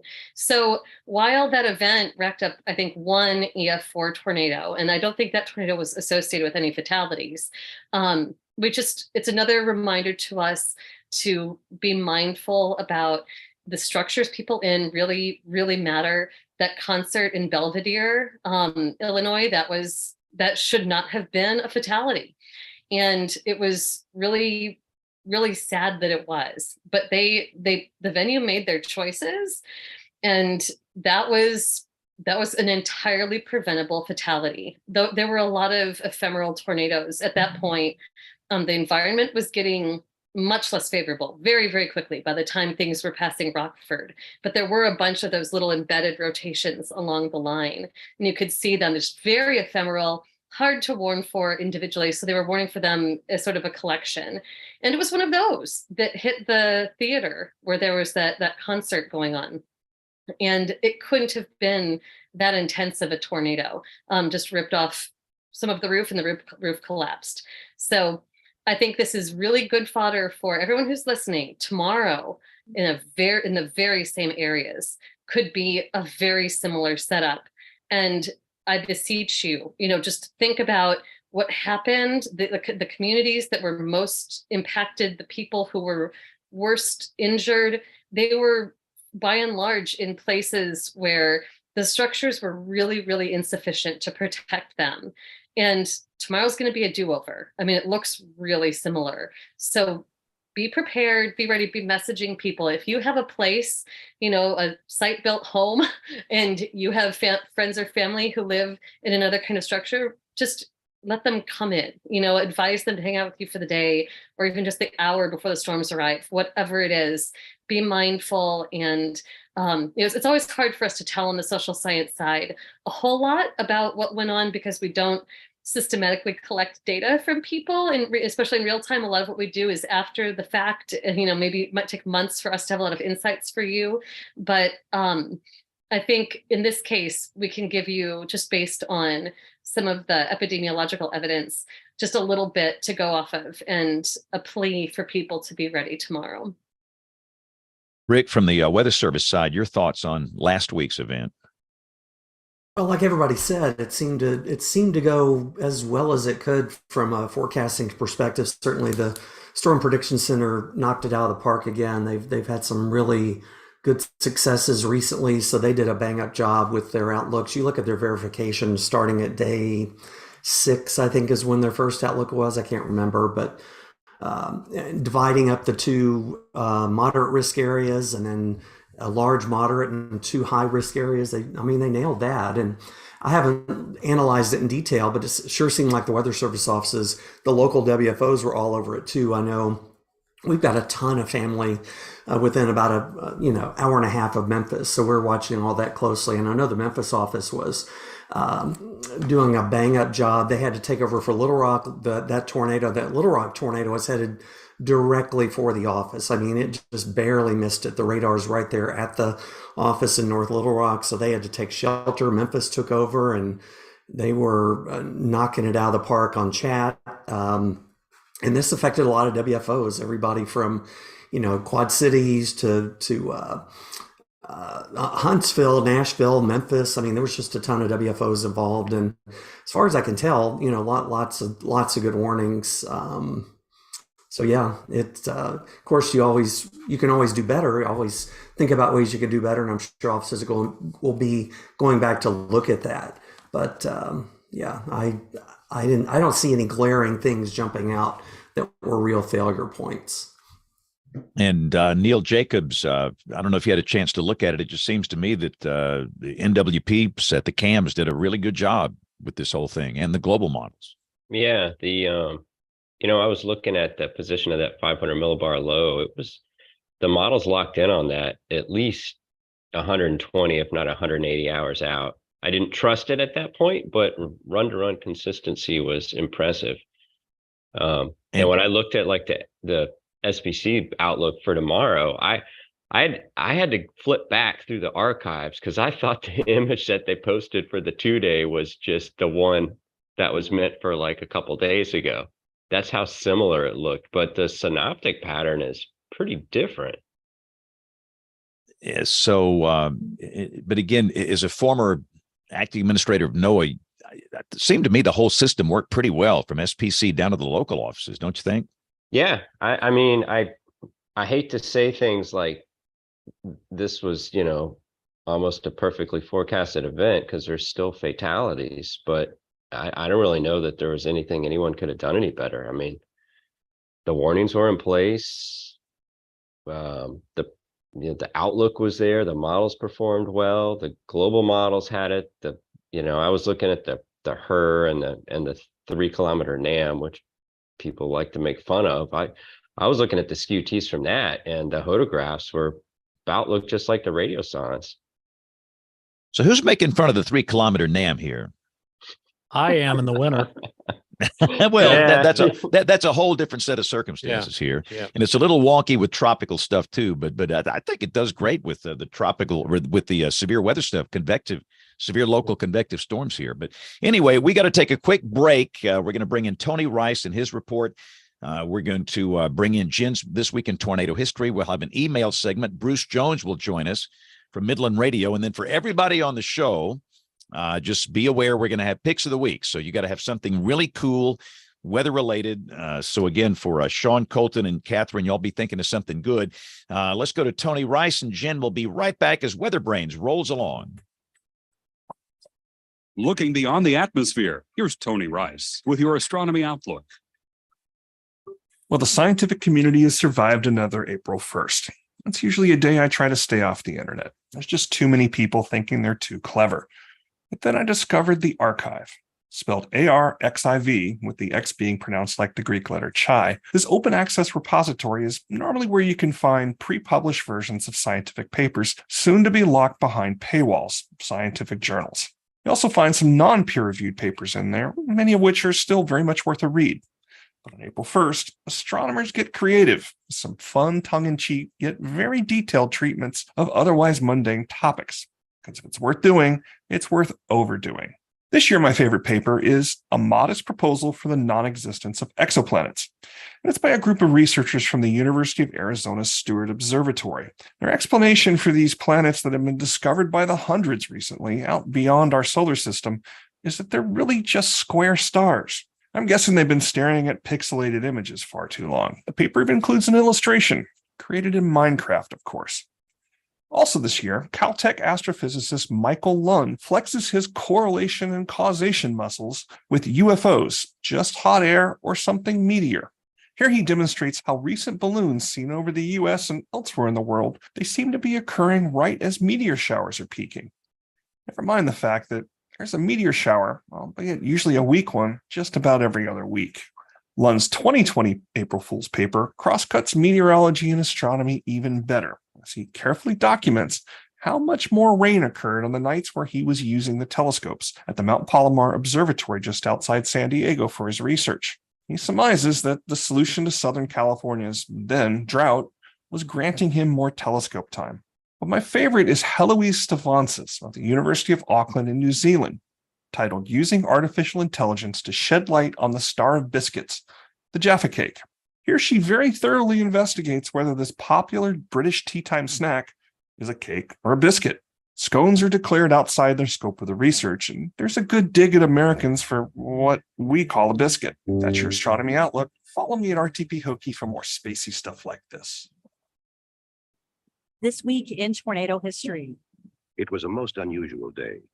From the west, a cold front, riding in high on the jet stream. From the Gulf of Mexico, a low mass of moist, warm, unstable air heading northward. And when they collided, it became the day of the killer tornadoes. 148 twisters in 24 hours. 95 were rated F2 or stronger on the Fujita scale, and 30 were given an F4 or F5 rating. 15 tornadoes occurred simultaneously at the height of the event. 13 states were affected across the eastern U.S. from the Great Lakes region to the Deep South. Over 2,500 miles of damage path, 335 were killed, and more than 6,000 were injured. The April 3rd and 4th, 1974 super outbreak. All right, time now to dig into the good old email inbox and just maybe there's something in there this week.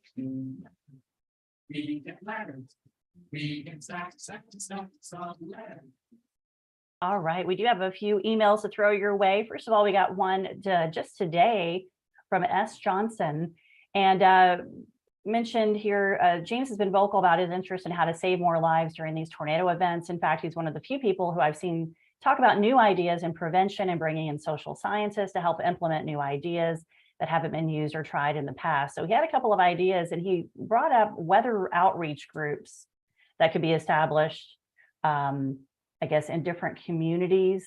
Is there a way to have that established? He also had, was asking if rural counties have text messaging emergency systems like counties with larger cities in them as well. But he just really wanted to give us an encouragement about our discussions. I think we have such a well-rounded group, to have Kim on here and her expertise with social sciences, and then have the broadcasters throw in their thoughts as well. But what do you guys think? Kim, do you have much information on like weather outreach groups and such? It's an interesting thing to think about. Do we have enough linkages to the public? A lot of the focus has historically been on, sort of this broad messaging that goes out from our community.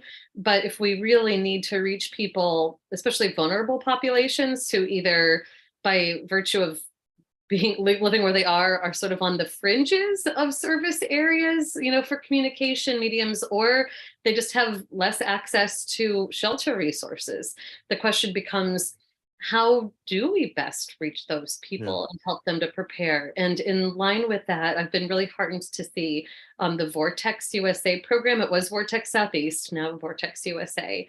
There's a pilot project in Alabama and Mississippi, a partnership with the Sea Grant program that's based in those states, to do exactly that, to take the research of Vortex, and especially the social science, but also the physical science, what we're learning about the particular behavior of storms that produce tornadoes in that region, and bringing that to the local communities and helping them to cultivate the kinds of resources that they need to complete the whole chain of decision making and make sure that people have access to something. It's not just enough to know that you could be at risk. You have to have something you can do about it. You have to know what to do about it. And we're seeing in the research a lot of gaps with some of these populations. So I think programs like that, where there is this end-to-end connection made, are really, really valuable. Excellent. Rick Halterman, who was on the show before, sent us a link that we could probably throw into the show notes. One of the topics that was discussed when I was on your podcast was the sharing of weather information by folks without the traditional training and certifications usually associated with the title meteorologist. And it's the AMS approved best practices in publicly sharing weather information via social media. I think everybody probably needs to read that, because some people don't know how to do that. We also got a link from our friend Chris White about weather flush, and contrary to popular belief, that's not what people want to do to our show sometimes. But it has to do with Tinker Air Force Base. We could add this into the show notes as well. I had never heard of this before. And it was a way to getting everybody to practice to quickly evacuate in case there's a weather emergency. So that was very interesting. Thank you, Chris, for that. We also had an email that came in that we're going to throw out for Kim and Neil to talk about a little bit. This is from Curtis Schrick. On Twitter, when a tornado watch or severe thunderstorm watch is issued from the National Weather Severe Thunderstorm account, why are the color of the maps the same? Also, thunderstorm and tornado warning polygons are the same color. They're red, only the titles are different. I think this is confusing for the public. What or who needs to fix this? And he also gives huge kudos on issuing the watches in Spanish as well. We've seen that warnings and watches have been coming out in Spanish. There's also been a ton of criticism on that, but I think the kudos need to go out, not the criticism on that. But I'm going to throw this to Kim and Neil if you want to tackle that one. Yeah, Neil, go for it. Yeah. I don't go on Twitter, so I don't know if I can answer this question properly. Okay, so Jen, there are multiple layers of problems he could be referring to. Is he talking about the fact that every warning, regardless of hazard type, has the same color? Like if it's a severe thunderstorm or tornado warning, they're rendered the same color through the Twitter automated page. Yes. Yeah, I know some of the history of that.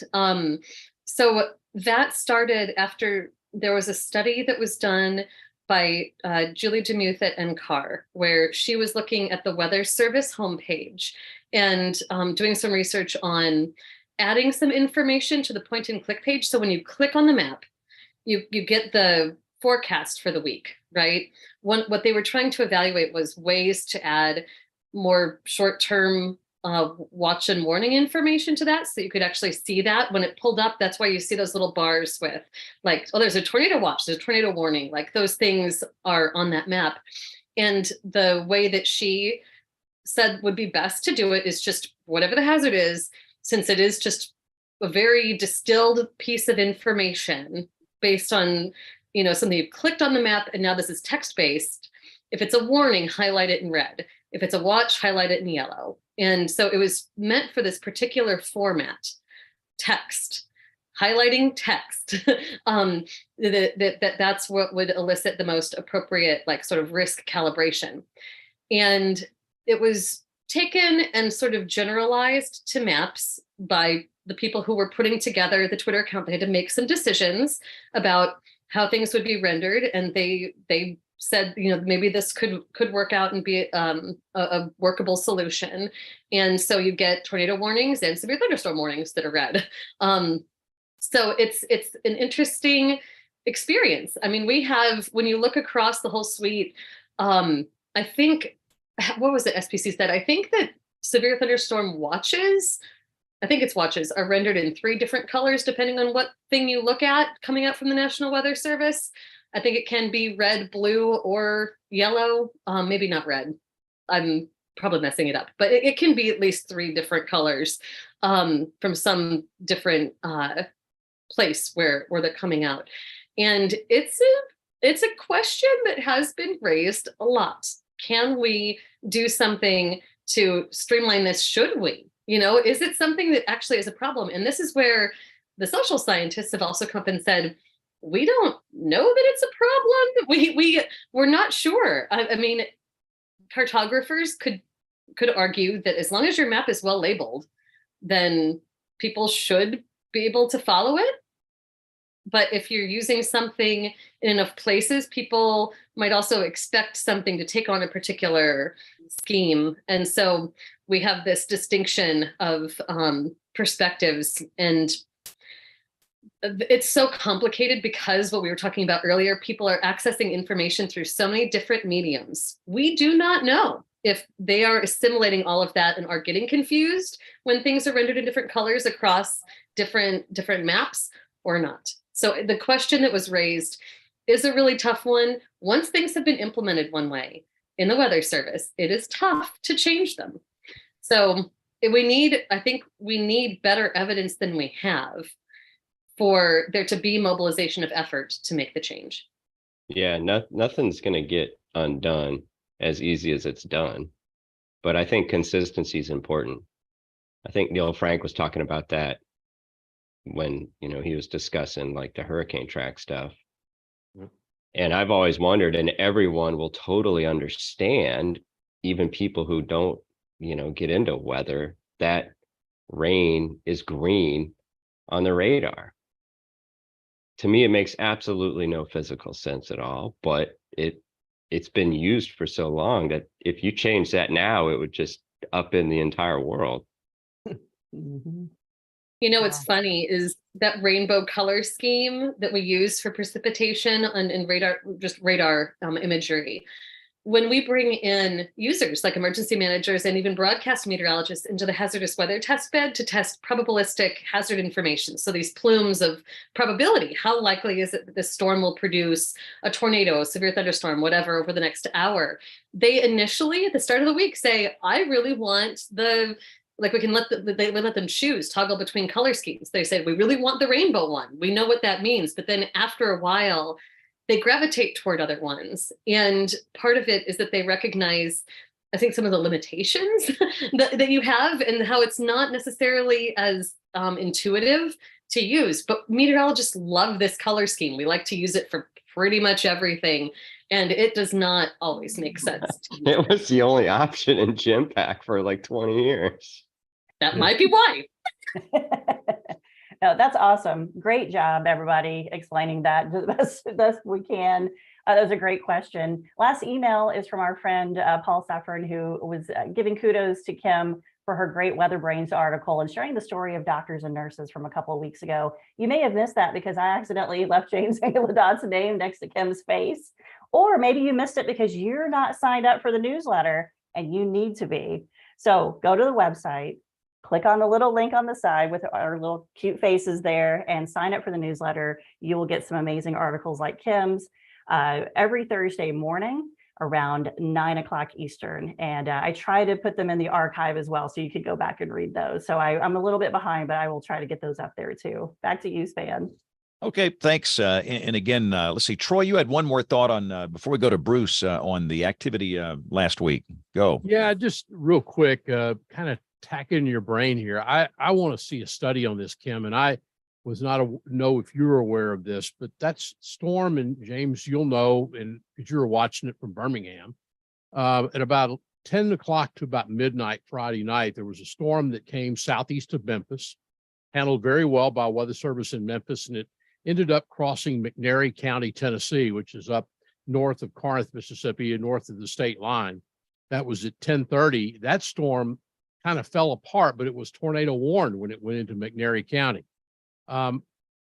We had basically the most fatalities in McNairy County from a second tornado warned storm an hour later on the same track. And here we are Friday night at 10:30, 11 o'clock. There were two different storms. It was the second one that, Rick, you know where this is. You hung around in Memphis long enough. Up in Adamsville, Tennessee, McNairy County, Tennessee, up on the Tennessee River. And for me to watch that one storm pass, and we seemed to get some good news out of that, didn't cause any damage, but to have another one, you should see, go look at the storm relative velocity on that storm. The second one at 11:30 out of Memphis that night in McNairy County, it's on the same track and it hits less than an hour later before the other tornado warned storm. I want to see some study done on that, because I don't know how people in McNairy County, Tennessee, who lost 8 folks in the second tornado, how you deal with that. Yeah, very, very tough. Yeah. I'll just really quickly say that's something we've been thinking about at the lab. We've been working on a technology called Threats in Motion, which basically takes tornado warnings and allows them to move with the storm. One of the things that could be beneficial from that isn't just continuously alerting the people who are upstream, so it's more equitable lead time for people instead of this postage stamp system we have now, but you could also have a clearing out, an all clear when it passes your area.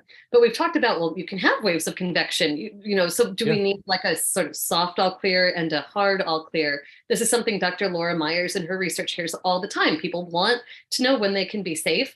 And I think it's really important so that we can tell them things like, this situation, you're not done yet. Yeah. And, if we could convey that somehow, that could be really, really important, just as much as letting people go back and be about their lives. But I don't think it's intuitive to people that you can have something come through, or you can get hit by a tornado and you can get hit again. But it's happened in James span. I'm thinking of Cordova, Alabama. Right. Two in one day. Mm-hmm. Well, this one was just amazing to me, and it moved basically on the same track. You go and look at the radar out of Memphis. And by the way, God bless the folks at the weather forecast office in Memphis. They are having to deal with Wynn, Arkansas. They're having to deal with McNairy County, Tennessee, and all the storm surveys. And I hear, Rick, they've gotten a little help from adjoining offices. So good job, Memphis National Weather Service. Memphis saved lives that day. Is Darren Jones the MIC now, Rick, of Memphis? Oh, Yes, he is. Yes, he is. I'm sorry. Yeah.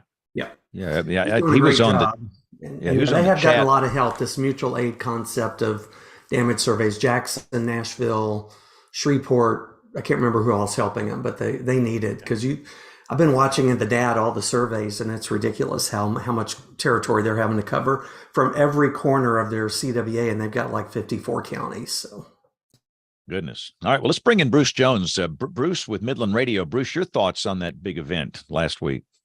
Well, I'm always disappointed to hear someone say that they had an issue understanding that there was a warning, or they didn't hear the warning. I heard a few little statements to that effect coming out of Rolling Fork, and we're always going to get that. We all, unfortunately, up in Champaign, Illinois, had the NOAA transmitter was off the air, and there's only one transmitter that serves Champaign County, Illinois, and they ended up having at least one tornado in Champaign County. So this thing of getting, I'll ask you, James, this thing of getting transmitters back on the air quickly, what happened in that when a windstorm had broken loose some of the coaxial cable that goes up and holds the NOAA bays, the FM bays on that big TV tower. So normally in commercial television, radio or TV, you wouldn't be off the air for what, 12 hours? 20? No, not at all. National Weather Service has to bid these jobs out. They have to bid these out to tower climbers that have to come in. So this can be a Neil, what can we do about this? Yeah, what can we do about it? I don't know. That's a good question. So I wanted a whiteboard in my office, and the whiteboard was ordered and got there in about 72 hours. And then they had to bid out the contract to install it, which took about 3 months. And I said, I got a power drill. And I'll just come in here over the weekend. They're like, no, you can't. You're not allowed to do that. It's frustrating, Bruce. It is. And I'm hoping that maybe in the future they can come up with some fast track system. But maybe I've talked to some tower climbers once, and I said, you should contact NOAA and do some kind of a contract with them. You and 5 other tower climbing companies in the United States should get together and do this contract that says you can get a climber up in 24 hours if NOAA will contract it with one of these 5 companies. Just put some paperwork in place so it doesn't have to go through that entire bidding process, which I am told that's what they have to do. Well, anyway, this whole thing stresses the importance of, having a weather radio. And I just see so many, the national media, they can't get off this siren thing. That's all they know. That's all they know.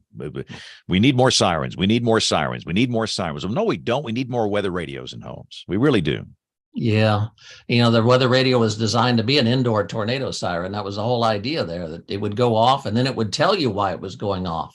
Those outdoor sirens, they make a lot of noise. They say something's going on, but they don't give you any kind of details as to where it is, how fast it's moving, and what communities are in the direct path of it. So I have been a huge advocate for NOAA Weather Radio for many, many years now. And for those of you who enjoy WeatherBrains, we have a very special offer for you. First of all, we'd like you to become an ambassador for NOAA Weather Radio and preach to your friends and family how important these devices are.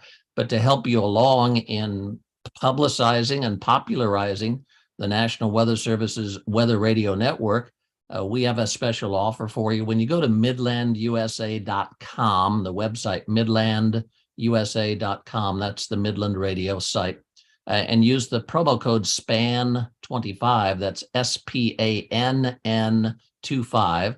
That SPANN25 promo code has the 25 on it because, hey, you get 25% off when you buy Weather Radio. So this is our way of really encouraging you to help spread the word about these devices. They do save lives, and they're very important to have, and especially in a nocturnal tornado where people are in dead sleep, in that deep sleep, that REM sleep or whatever. You get into such a deep sleep that you honestly can't hear what's going on outside. And especially so if the rain is beating against the side of your house, if it's been a breezy night and the wind is blowing, there's no way you're going to be awakened by an outdoor tornado siren. So encourage everyone to think seriously about this issue and insist on having an indoor tornado siren in your home. And if you'll use this SPAN25 promo code at midlandusa.com, you get 25% off your NOAA Weather Radio. It is America's official federal warning system, signed into paper or onto paper by President Gerald Ford in 1974. Our official federal warning system is NOAA Weather Radio. The foundation of every warning that goes out is this radio network. So please encourage people to take advantage of it, because once you buy this little gizmo and plug it in, the signal is free. It's already been paid for. And it's a wonderful system that works very, very well, giving you these warnings the instant the radar operator pushes that tornado warning button. There's nothing faster than NOAA Weather Radio. And I'll say we did a weather radio programming event in Bibb County, Alabama last Thursday, and the crowds were great. But I want to make this point, Bruce. You can program these radios yourself. It's really not that hard. Yeah, I think people appreciate meeting you and having it handed back to them, and they know that they can take it home and plug it in. But you're absolutely correct, James. We've tried to make these as simple as possible, as easy as they can be. And the directions really walk you through how to set it up for yourself. So we appreciate the support of everyone on WeatherBrains. It's really fantastic to work with you and to work with the National Weather Service. And our goal, it's all the same: mitigate loss of life. And getting the warning is critical, and so is NOAA Weather Radio. All right, we're running a little long here, but we got to do picks of the week here. So we're going to go around. Everybody's going to share something really cool that's weather related. And let's see, James, hey, before you got to go do television, let's go to you first. Go. Mine is Greg Carbon's tweet where he overlaid the storm reports from Friday onto the SPC outlooks, and it just shows you what a fantastic job the SPC did with those outlooks. Indeed. Attaboy. A+. Great job. And that's a great pick. All right. Let's see. Neil, let's go with you. What you got for us this week? My pick of the week is the community modeling workshop this summer. It's all about the UFS, run through EPIC. It's third week in July out in Boulder. And if you go to epic.noaa.gov, you can register. Good deal. All these picks will be up on weatherbrains.com. Rick Smith, what you got for us this week? Well, I had two good ones and I just submitted them both. So I have two. First one is a really cool project that Craig Cece has been doing on Twitter. He's got a Google map where he's collecting all the public tornado shelter information. We could do a whole show about public tornado shelters, but it's cool information. If your community has one, people need to know where they are and how to get to them and things like that. So he's collecting this data from all over the United States. So that's one. And then I just remembered a little while ago that Wednesday is Safe Place Selfie Day. We're talking about sheltering. We're talking about knowing what to do. We're talking about practicing preparedness. This is a great fun way that the Weather Service came up years ago. Go to wherever your safe place is for severe weather or whatever the hazard is, take a selfie and post it and use that hashtag. So those are my two picks of the week. Excellent. Great picks. All right, Troy Kimmel, go. Give us something good. I have nothing but the foghorn tonight. Oh, boy. Goodness gracious. Hey, Troy can have one of mine. Yeah, there you go. You There we just go. steal one of Rick's. Yeah. All right. So, Jen, what you got? Go. Well, I'm going to copycat Rick, and I have two actually. The first one is the latest update on Twitter from Thomas Grzoulis on his book.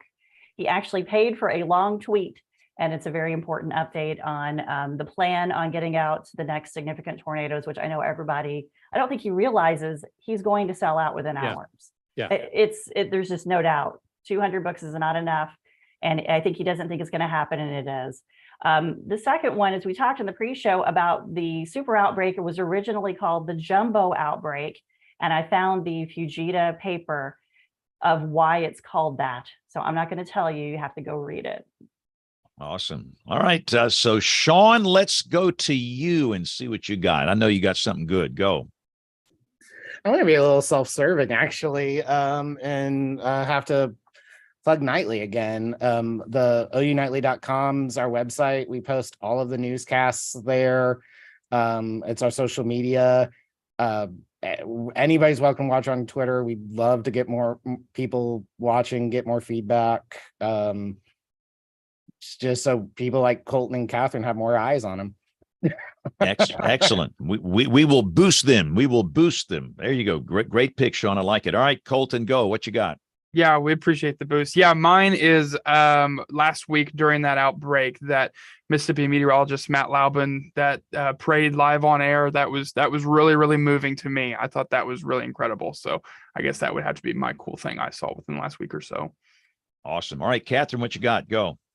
I saw an article on Twitter that actually people in the Twin Cities, Minnesota, they woke up to 80 degrees on their iPhone weather app, which was a big jump from what they were seeing normally. And then they realized they were looking at the GFS model. And so it's the importance of listening to your local meteorologist rather than relying on your iPhone weather app. What do we call them? Crap apps. Crap apps. There's a reason for that. All right, so let's do a quick before we go. We got the selfish plug in from Sean. Catherine, any selfish plugs you want to make? Go. This is your wide open chance to do it. Selfish plugs. Yeah, just social media, anything you want to plug. Go. Follow OU Nightly. My socials, everything is Cat Liberta WX. I love posting on Twitter, Facebook, Instagram, TikTok now, I guess, too. So give it a follow, and follow OU Nightly as well, because we post a lot of interesting stuff on there. All right, Colton, plug away. Yeah, same for me. Social medias, both are WX Colton. I'm most active on Facebook and on Twitter. Just, follow along our journey. We are about to step out of the academia side and into the television side. And I know we're both really, really excited. And hey, we really appreciate the opportunity to be here tonight. Well, it was a great show and appreciate you guys being here. By the way, before we go, is it just me or did we see an unusually large number of people way too close to these tornadoes, shooting it with their video with their phone? Goodness, Yeah, some of these seem worse than ever. It was what's the deal? I don't know, but I would be really interested in this is not anything NOAA has the capability to do yet, but I think it'd be really interesting if we could try to do more detailed work on the circumstances of people who are injured or who die after weather events, because then we'd catch whether they're, it's just something that we're becoming more aware of, or if it's something that's always happened, or if this is something that, man, more people are doing this. We don't, it was just, there were a lot of really questionable decisions that were live streamed and then were picked up by even media in our own circles and pushed out there. It was disturbing. I've been trying to hold my tongue and not go on a rant about that. Go. We want that rant. We want that rant right here. The thing that really bothers me about a lot of these people that are out there chasing and putting stuff on social media and getting a tremendous audience and a bunch of followers. And granted, a lot of these people are actually, quote unquote, trained professionals. I don't think a lot of people out there realize how their social media followers admire them and look up to them and want to emulate them and get interested and excited about this. It's a huge responsibility. And it's not like scuba or skydive, or you have to have certifications or people won't rent you equipment. All you need is like a radar scope and a car.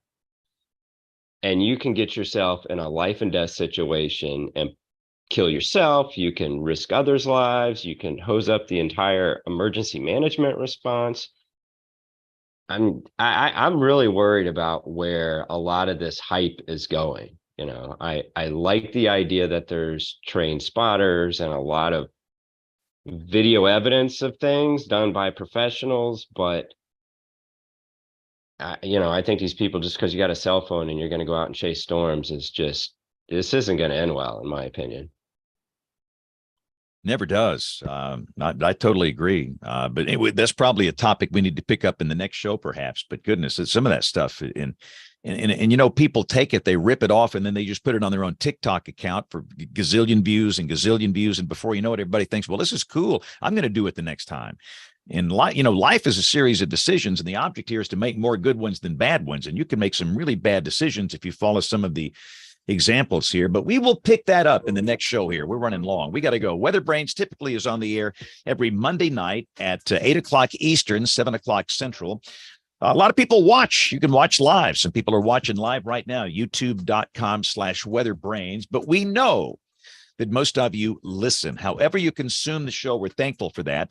If you want to get in touch with us, we'd love to hear from you. Our email address, it is email@weatherbrains.com. So on behalf of the entire WeatherBrains crew, I'm James Spann. Thanks for listening. Have a great weekend. God bless.